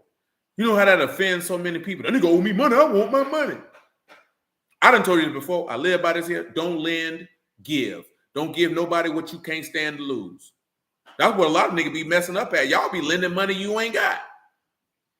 Then you want your money back and you need them to pay you back. Now you're upset because they ain't paid you. Well, you shouldn't have gave it if you know you ain't have it to give. That was dumb on your part. You know what I'm saying? It's not hard to say, I ain't got it, especially when you know you ain't got it. You know what I'm saying? But if you give it to them, that means you can stand that to lose. Don't lend nobody nothing. Give it to them. Because if you can give it to them, you can stand it to lose. That's why you had that mindset. Just what he said, I lent it to you, but I ain't looking for nothing again. Because whether you pay me back, you who are going to pay me back. So it don't make no difference. I'm going to go about my life. That's why a lot of people done fell out and got resentment by people about some money. And usually not even a lot of money. Niggas be falling out. And this the nigga cap. It's the principle of the matter. The principle is you a jackass for giving somebody something that you couldn't stand to lose. And you going to fall out and be upset by the small amount of money. I'm not going to be beefing with a nigga about $50, $100. For what? It ain't even that serious. That's your own thoughts and your own stuff in your own mind. It ain't that deep. You made it that deep. Now you walking around. Now you got a grudge against your neighbor. Now you keeping and maintaining something in your heart against somebody. Steady in iniquity. It's real easy to keep blood on your hands in this process. Verse 11, look what he tell you to do. You shall stand abroad, and the man to whom you do lend shall bring out the pledge abroad unto you. And if the man be poor, you shall not sleep with his pledge. If any case you shall deliver him the pledge again when the sun go down, that he may sleep in his own raiment and bless you, and it shall be righteousness unto you before you. Who are your Alahym? If you want to sit back and look at it, right? The Father kept this law in regards to Yahushua. Yahushua was poor. Poor here is a nod. This is someone who was afflicted, humble, and wretched. See, I got something in Job 16 that we just talked the other day, but I ain't got time to do it. I got time. Come over here to Job 16. I got time. I got time, cuz. What that baby? What they doing to that baby? What is they doing to that baby? Job 16 and 13, if you would make it quick, would make it brief. Let Yahuwah be esteemed. What you doing to that baby? You assaulting that baby. What that mean? Yeah, you over there. Oh, so now you get, y'all finna see a flogging on live television. What? What? What? Oh, boy, I'm finna cut me a nigga tonight. I'm finna cut me a nigga tonight.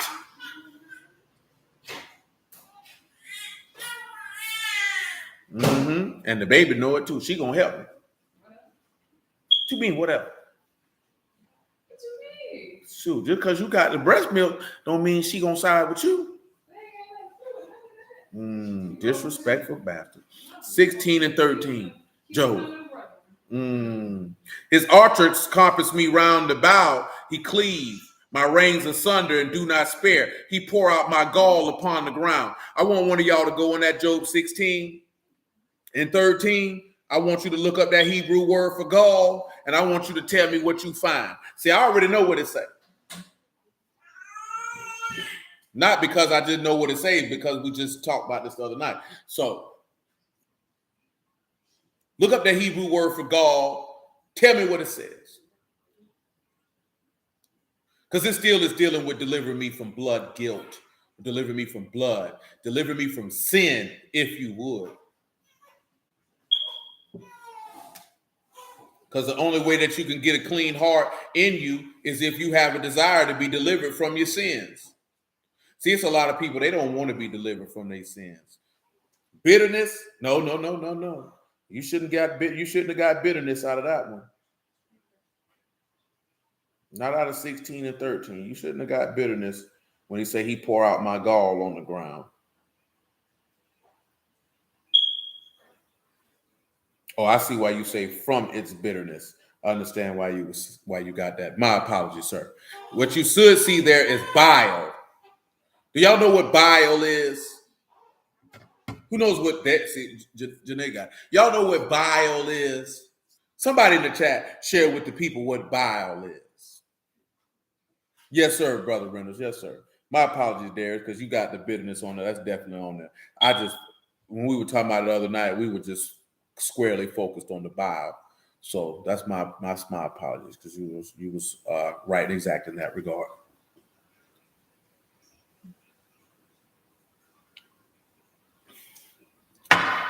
Y'all know what bile is? Janae spelled it out for you, so y'all can see what it is. Bile. Some niggas' breath smell like bile. That's right, Mother Sharona. It's stomach lining. You know what? And did any of you know where bile is produced at in the human body? Indeed.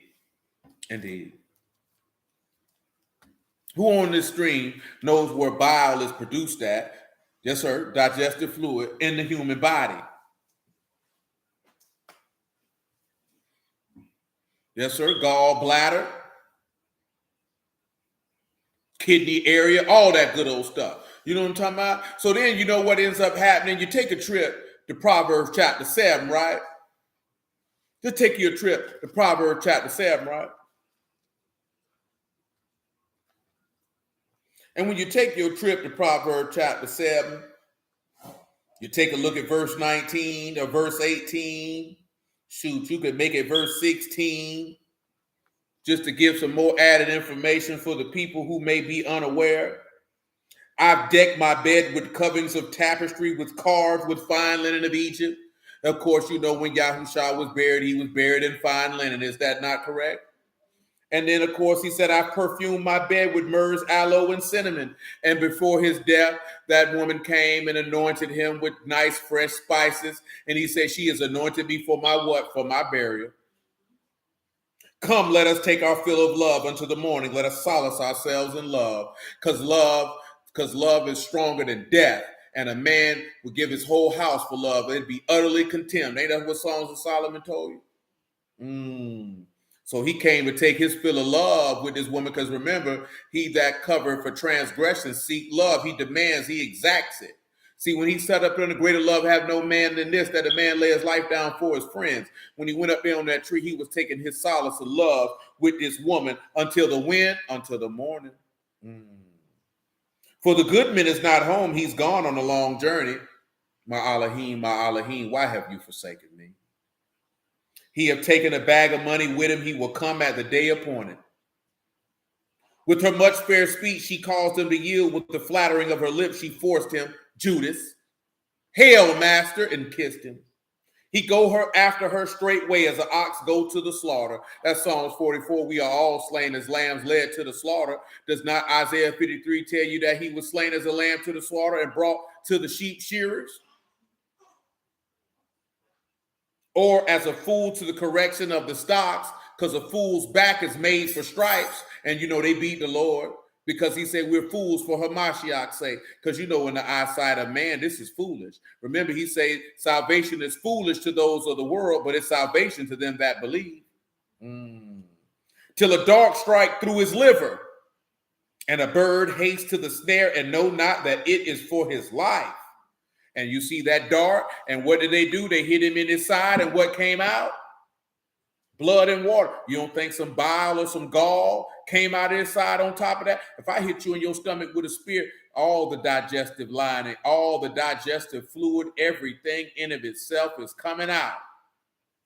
Now come back to Job 16, because I just wanted y'all to see that. Of course, the archers are dealing with those who tell lies. You know what it say in that Psalm 64. They shoot their arrows at the perfect in secret, and they didn't spare. Job 16 and 14. He break me with breach upon breach. He run upon me like a giant. I've sewed sackcloth upon my skin and defiled my horn in the dust. I want y'all to look up that Hebrew word for sackcloth. I want you to get the definition for that Hebrew word for sackcloth and tell me which one seems the most apropos to you. I have sewed sackcloth upon my skin.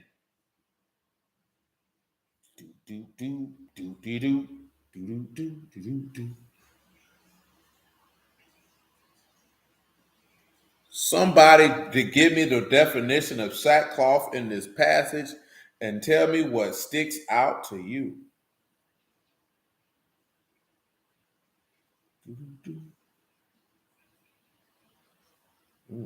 That'll break the skin.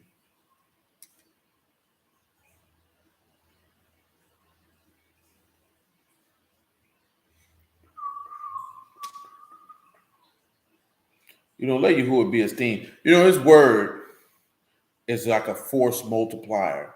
It's just always things that stack and stack and stack on top of one another. And then you turn around and you see that the love of Yahuwah cannot be even put into words.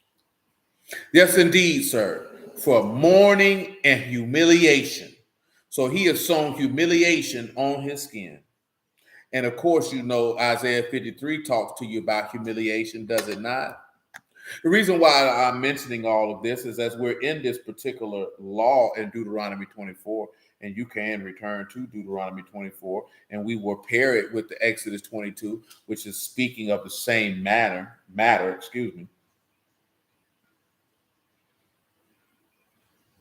Look at what it says. If a man be poor, you shall not sleep with his pledge.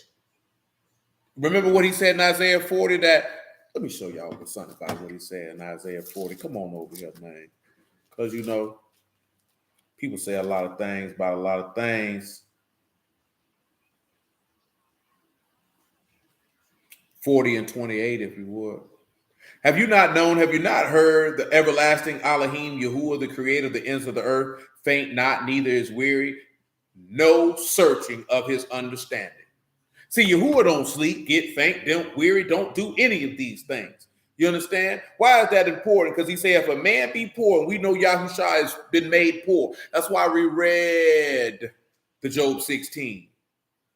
Because it said, remember, to be afflicted. And if he's sewn sackcloth on the skin, that means he's been afflicted or made poor because he's humiliated. He said, nor shall you sleep with his pledge. Of course, sleep is to lie down in death, to be laid, sakab. And of course, pledge we already referenced. And that, of course, is a boat.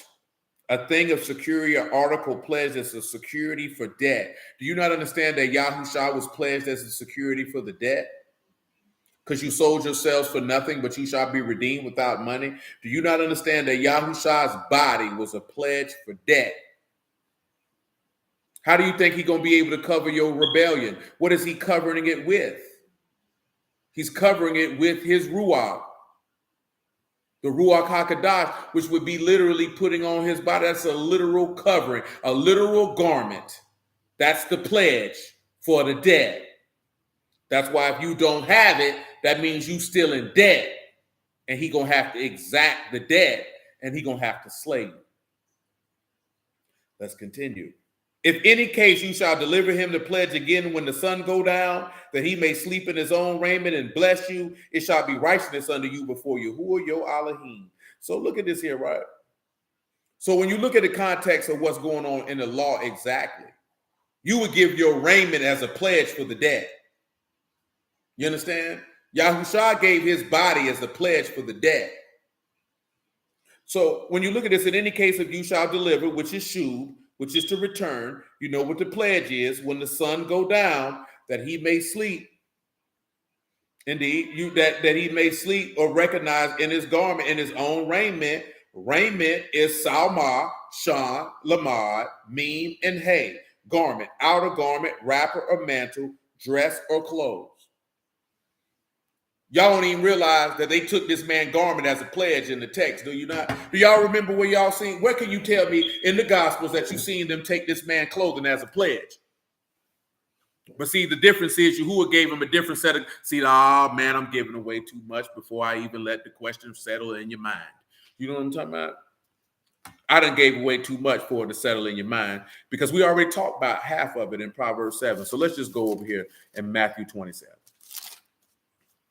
Not that I was giving away too much, but I gave too much away to where now waiting on the answer for the question would just be kind of dumb. That's right. Because I done gave it away. Matthew 27, what it is, 27. Matthew 27 and 27.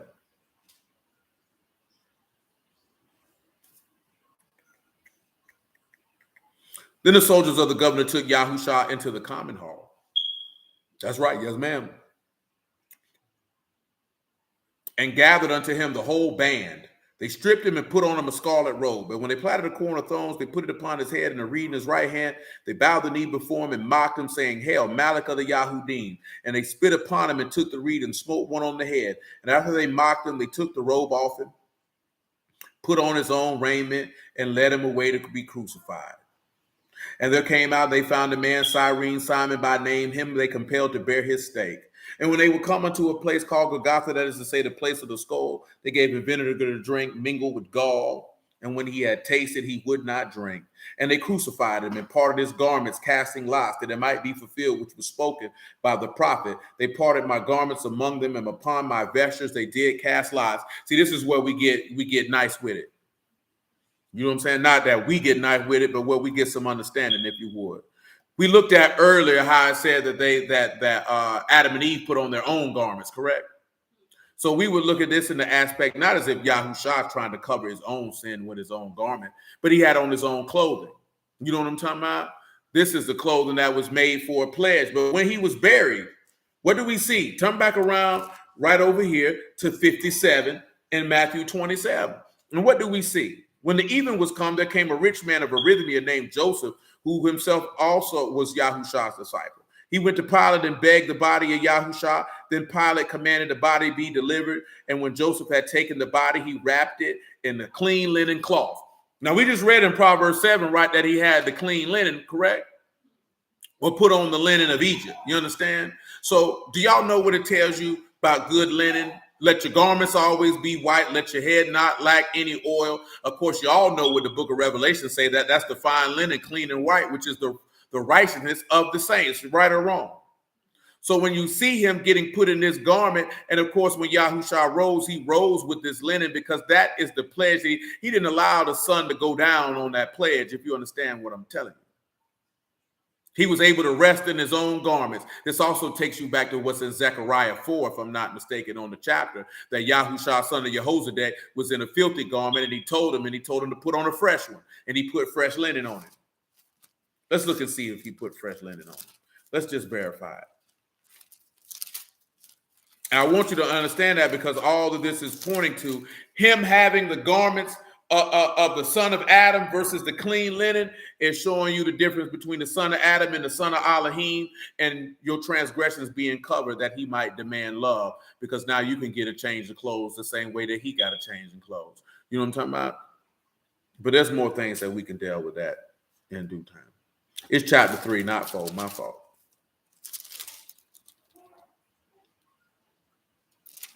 Chapter 3, verse 1. And he showed me Yahushua, the high priest, standing before the Alahym of Yahuwah, Hashatan standing at the right hand to resist him. And Yahuwah said unto Hashatan, Yahuwah rebuke you, O Hashatan. Yahuwah have chosen Jerusalem, rebuke you. Is this not a brand plucked out of the fire? Now Yahushua was clothed with filthy garments and stood before the Malachim. You have to understand, those same clothes that Yahushua had on, they were considered to be filthy garments. That's why he had to be stripped. Those filthy garments had to be removed. Remember what the man told you himself. Can't put a new patch on an old garment. Ain't that what he told you? You got to understand, those garments are symbolic of many things. Symbolic of the Old Testament, symbolic of the flesh, symbolic of death. All of them get stripped away. And he answered and spake unto those that stood before him, saying, take away the filthy garments from him. And he said unto him, behold, I've caused your iniquity to pass from you, and I will clothe you with a change of raiment. And I said, let them set a fair mitre upon his head. So they set a fair mitre upon his head and clothed him with garments. And the Malachim of Yahuwah stood by. This is how we know. How do we know that this Yahushua, son of Jehozadak, here had on a linen outfit? What is the key indicator that allows us to know that he has on linen? Who can tell me what is the key indicator in this verse 4 that lets you know, or verse 4 and 5 that lets you know that Yahushua, son of Jehozadak, had on linen?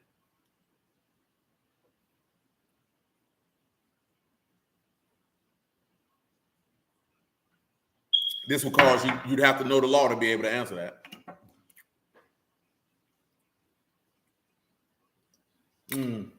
Strong oud off the bottle, straight citrus in the air. Who can answer that question?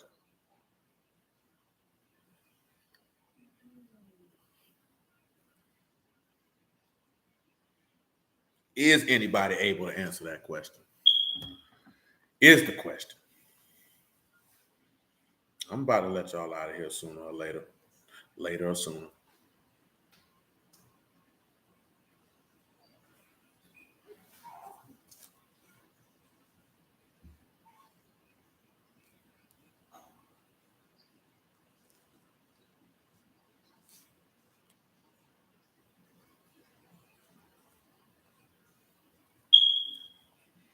Ain't nobody got an idea?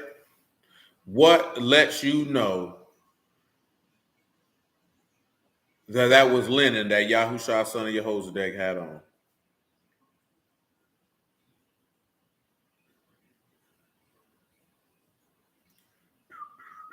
Dang, I ain't get over there.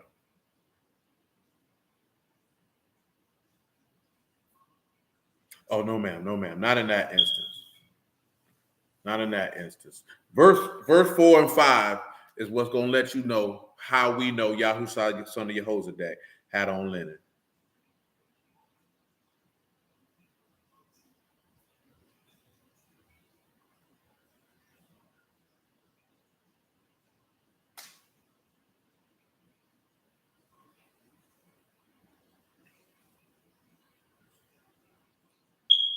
Yes, the priestly garments, and the fact that it mentioned, number one, if you did know off the top, even though it wasn't mentioned, Yahushua son of Yehozadak was a high priest. But then you have the Mitri, who's the only person that's supposed to have been putting that on. High priest. When the high priest put the Mitri on, you know what else he had to have on? He had to have on his priestly garments, period. Which means he was going to have the linen. That's Exodus 28. For those of you who don't know, you can read that on your own time. That's Exodus chapter 28 of what I'm referencing. We can't look at that tonight. But if you go over to Exodus chapter 28, you're going to see everything you need to see as it pertains to the priestly garment, to where that is how you know, one, that he was a high priest, even if you didn't read where it said that I was a high priest. You know what I'm talking about? And then, of course, the high priest attire. That's Exodus chapter 28. You know what I'm talking about? Very long chapter, and when it pertains to that. The entire chapter is about the priestly garments. And you can even read about the priestly robe, picking it up at about verse 31. And everything that the priest had to wear had to be linen. So another instance where you get understanding that when you see them put Yahusha in that linen cloth, it was to show you that he was a high priest forever after the order of Melchizedek, because there's no other way that a priest can come do his labors but in linen.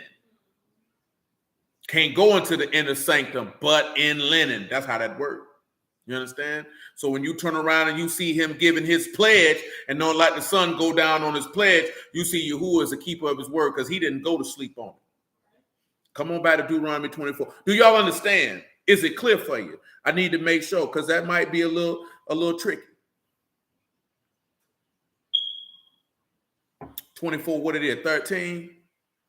In any case, you shall deliver the pledge again when the sun go down. Because remember, they took Yahusha off the stake before the what? The sun went down. Gave him his pledge. His pledge was the righteousness of his father. That's what his pledge was. You know what I'm talking about? Nevertheless, and bless you, and it shall be righteous unto you before Yahuwah your Alahym. You shall not oppress the hired servant that is poor and needy, whether he be of your brethren or of your strangers or in the land within your gates. At his day you shall give him his hire, neither shall the sun go down upon it, for he is poor, and set his heart upon it, lest he cry against you unto Yahuwah, and it be sin unto you. See, you'll have a lot of brews say, see, these people be sinning, they don't pay you every day. That's not what that man said. He said, at his day, you shall give him his hire. That day is whatever y'all agree upon. Not every day. That's for the stupid niggas who like to repeat that, because I done heard a couple jackasses in my time go tell people that. You know what I'm saying? See, it's stuff, and the reason why I said it like that with such force and fervor is because of this. In the intimate nuances is where you know you can separate those who Yahuwah has given the word and those who he has not. See, it's not in the great grandiose doctrines that dudes like to come up with. It's the nuance, the small things, or as we like to say, the fundamentals. You understand? Tim Duncan wasn't a great basketball player to watch. He wasn't flashy. His fundamentals were superior and superb, unmatched. You know what I'm saying? Fundamentals are boring, but the fundamentals is where success is laid. You know what I'm saying? Greatness is in the fundamentals. You know what I'm talking about? And something as simple as somebody saying, see, he supposed to pay you every day. It said at his day. The same way that when you read in that parable that he promised every man a penny and he told him when he was going to pay him. You know what I'm saying? It's not that a person got to pay you every day. It's what you agree upon. If you agree to get paid once a month, that's what you agree upon. You can't cry and complain to my he ain't paid you yet and you agree to get paid once a month. You know what I'm saying? You can't cry and come, he don't pay me every day. If he told you he was going to pay you every 2 weeks, that's what you agreed upon. If he told you he was going to pay you every day and it came time for you to get paid and he ain't pay you, and that's a problem. As far as Yahuwah is concerned. Exodus 22. Y'all don't be realizing how the stupid stuff people be saying out of their mouth. And we just don't pay attention to it. You supposed to be able to peep the play. That's why you ain't peeping the play. Y'all the teacher, y'all like to give out hall passes. We don't give out hall passes. You ain't getting no pass, B. You know what I'm saying? We don't do none of that. Not when it comes to this here, you can't get no pass. This is Exodus 22 and 25. If you lend money to any of my people that is poor by you, you shall not to be to him as an usurer, neither shall you lay upon him usury. Simple as that. No interest. No interest. And he also telling you that's Nasah. So he's saying when you lend to anybody, you will not be a creditor to this person. That again reinforces what Yahushua said to you in Luke chapter 6, and lend and seek nothing again. A creditor seeks to be repaid. How you gonna repay? How you gonna be? See. Let me just stop. Pause for a minute. Why do you think? What do you think the underlying reason that Yahuwah is telling you not to seek repayment for a debt to your brother? Now, usury is nesek, and that's interest. He's telling you to not be a creditor to your brother, nor to seek increase on that what you lent him.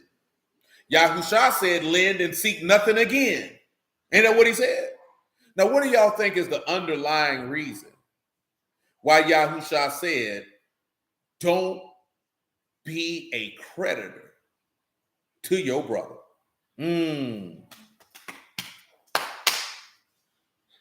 Brother Reynolds say love, and I wouldn't be mad at you for that statement. But what y'all got for me, man? What y'all think? Share me with your thoughts. Let your perspectives be known.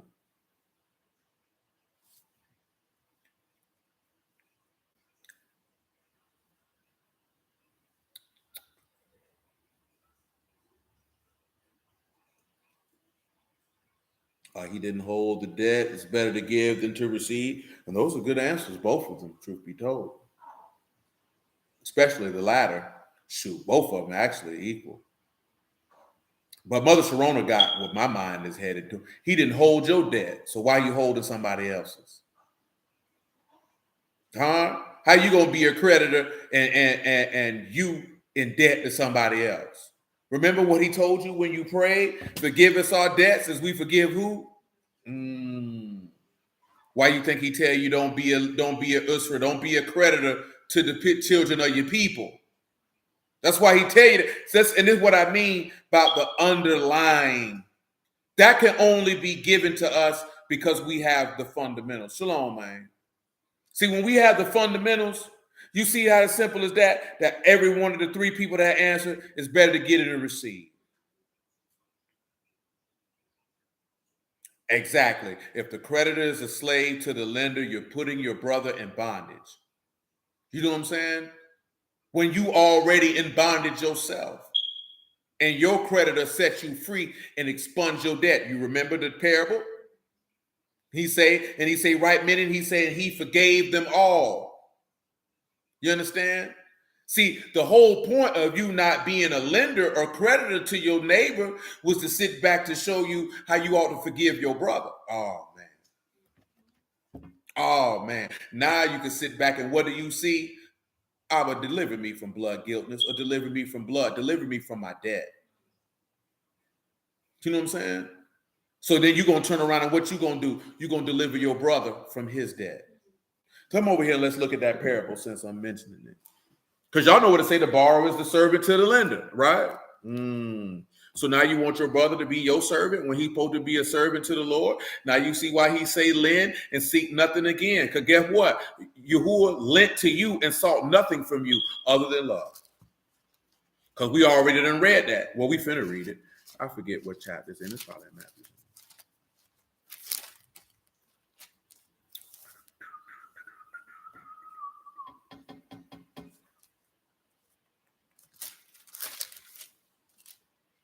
And that's what I meant the other day.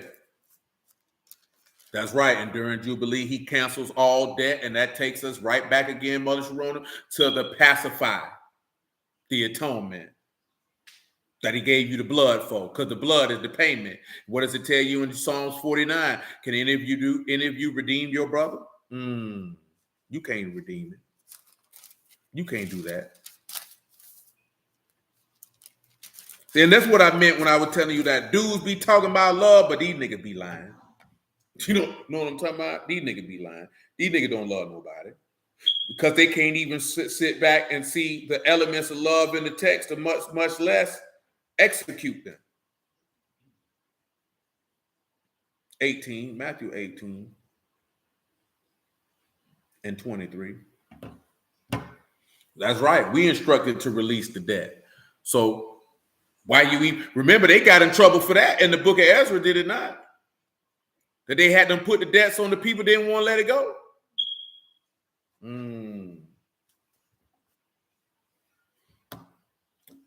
18 and 21. Then came Peter to him and said, Lord, how often shall my brother sin against me and I forgive him? Till 7 times? Yahushua said unto him, I say unto you, until 7 times, but until 70 times 7.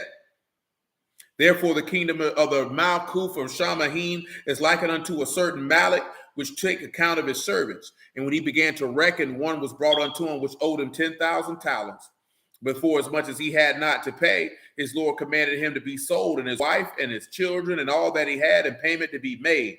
Guess what? You ain't had a ruach hakadash to pay, you're going to hell. And guess what? Your whole house going. Just like who? Y'all know his name. From the book of Yahushua, son of Nun. Y'all know what I'm talking about? Touched the accursed thing that he wasn't supposed to touch. Whole family died. You know what I'm talking about? Achan. Whole family died. The servant therefore fell down and worshipped him, saying, Lord, have patience with me, and I will pay you all. Then the Lord of that servant was moved with compassion and loosed him and forgave him the debt. But the same servant went out and found one of his fellow servants, which owed him 100 pence, and he laid hands on him and took by the throat, saying, pay me what you owe. His fellow servant fell down at his feet and besought him, saying, have patience with me, and I will pay you all. And he would not, but went and cast him into prison till he should pay the debt. So when his fellow servants saw what was done, they were very sorry and came and told unto their Lord all that was done.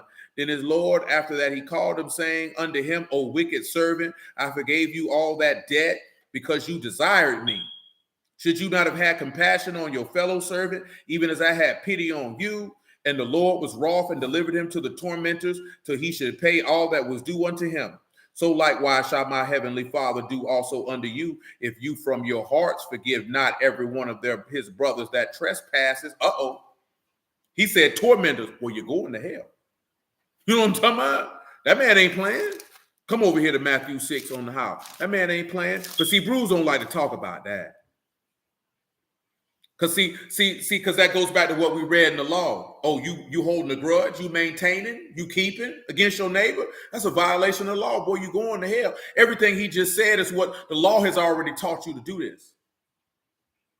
The law has already taught you to do this. Yahushua ain't came and brought some type of new doctrine. Remember what the Apostle John wrote. You got the commandment from the beginning that you ought to love one another. You've already been given this instruction. He just gave you it in a parable in a tangible form for you to see the instruction. But you had already been given it. You just don't have the love in your heart. That's why you couldn't execute it. Now that's ugly. We just read right here, man, verse 9 of Matthew 6. After this manner, therefore, pray you, our Abba, which are in Shamahim, Kadash, be your name. Your Malkuth come, your will be done in the rats as it is in Shamahim.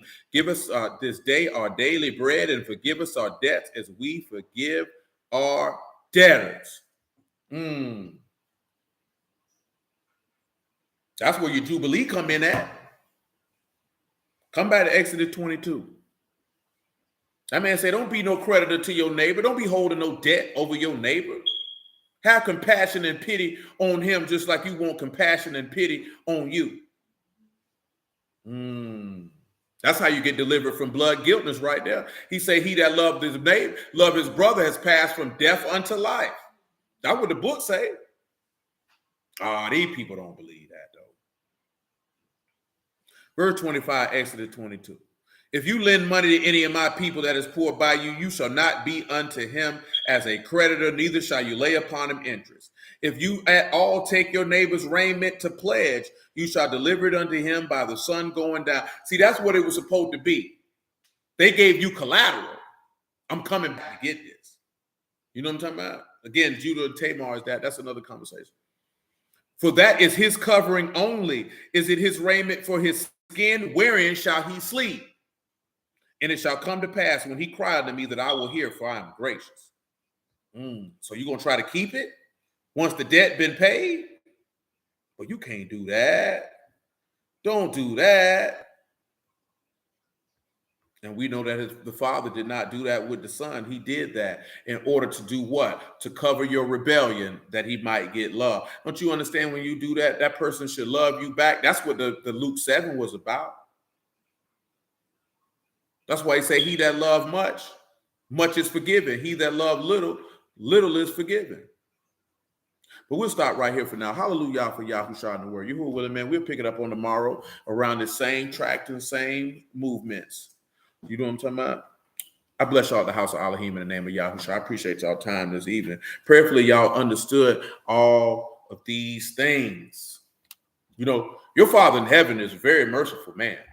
You understand? And your king is just as merciful as his father, because everything that his father did, he did also. What you've seen, even though it didn't seem like that, and it might have seemed we went here and we went there, by the grace of Alahym, all of it seamlessly fit together, because that's how his word works. You know what I'm talking about? And what you thought wasn't talking about this was talking about that.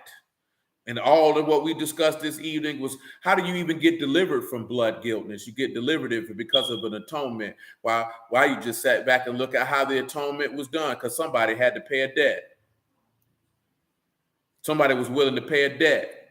You know what I'm talking about? Because you borrowed from him. Praise Alahym, brother. You borrowed from him. And somebody had to pay it because you owe. You owe, Pookie. You owe. You know what I'm talking about? See, y'all don't even know we Pookie. You've been out here smoking crack. See, I ain't even read the Romans 7 where I told you earlier, man, about deceiving. Because I referenced it, right? I referenced it in James also, because we just read it not too long ago. Where he told you what? Blessed is the man that endured temptation. When his man is tempted, he's enticed by his own lust. And when lust is conceived, you're deceived. And it brings, Paul said, my flesh deceived me, and then the law slew me. You understand? So you get manipulated by your desires. Your desires is what lie to you. Them desires is what lie to you. And every single solitary one of us knows this. And there's not a human being on the face of this earth that has not allowed their desires to deceive them. Now, whether you follow behind the deceit of your desires is a different question. But everybody's desires have lied to them. If anybody say different, they are a liar. See, the question is not if your desires deceives you, is if you went after the deceit of your desires. You understand? I praise you, who are most wrong. That's the question. Because your desires are going to deceive you. Your flesh is going to deceive you. That's why he say there's a way that seems right unto a man, but the end thereof is the way of death. It seems right to you because your flesh lying to you. Because that's what you want to see. That's what you want to hear. That's what you want to do.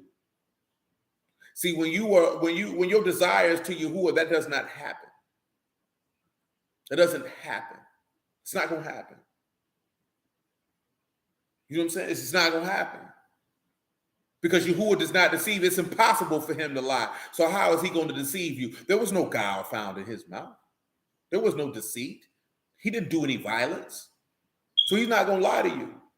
So I'm going to give you this information because I'm telling you, right, it's just bigger than, oh, I'm down with this particular congregation right here, man. This brother tell us this. No, it's bigger than that.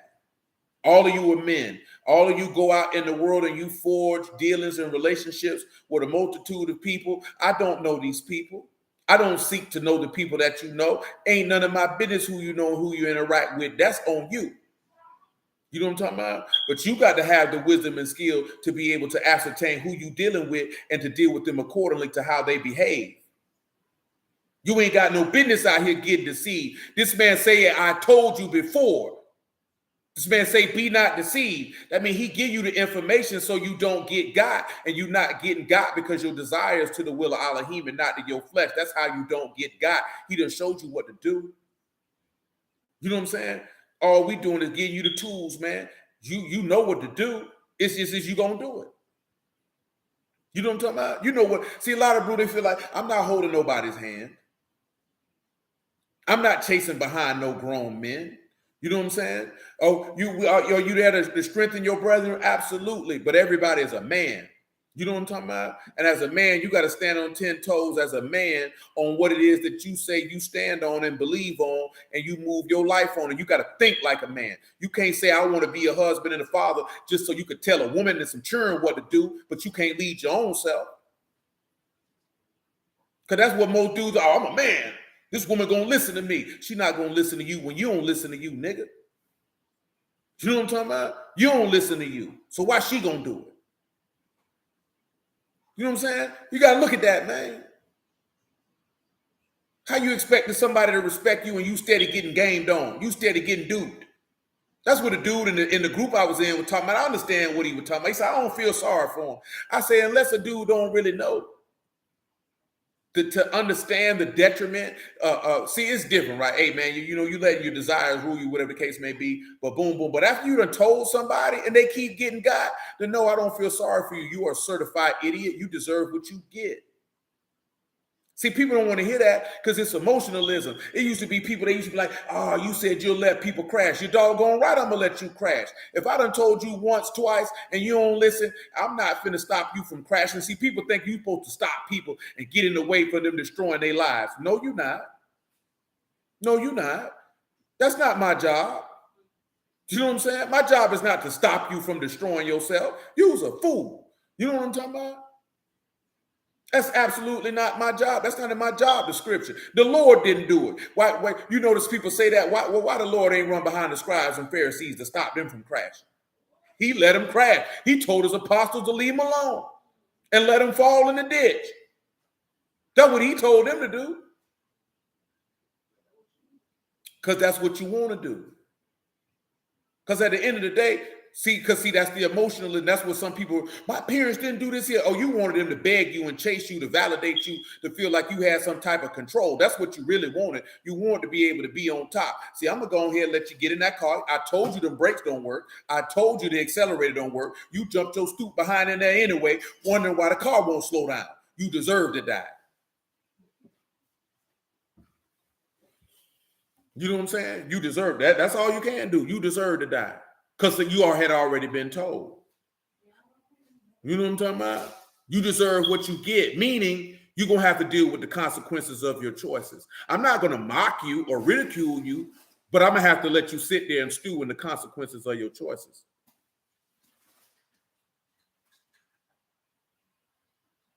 Shalom, man. Praise Yahuwah, man. You know what I'm talking about?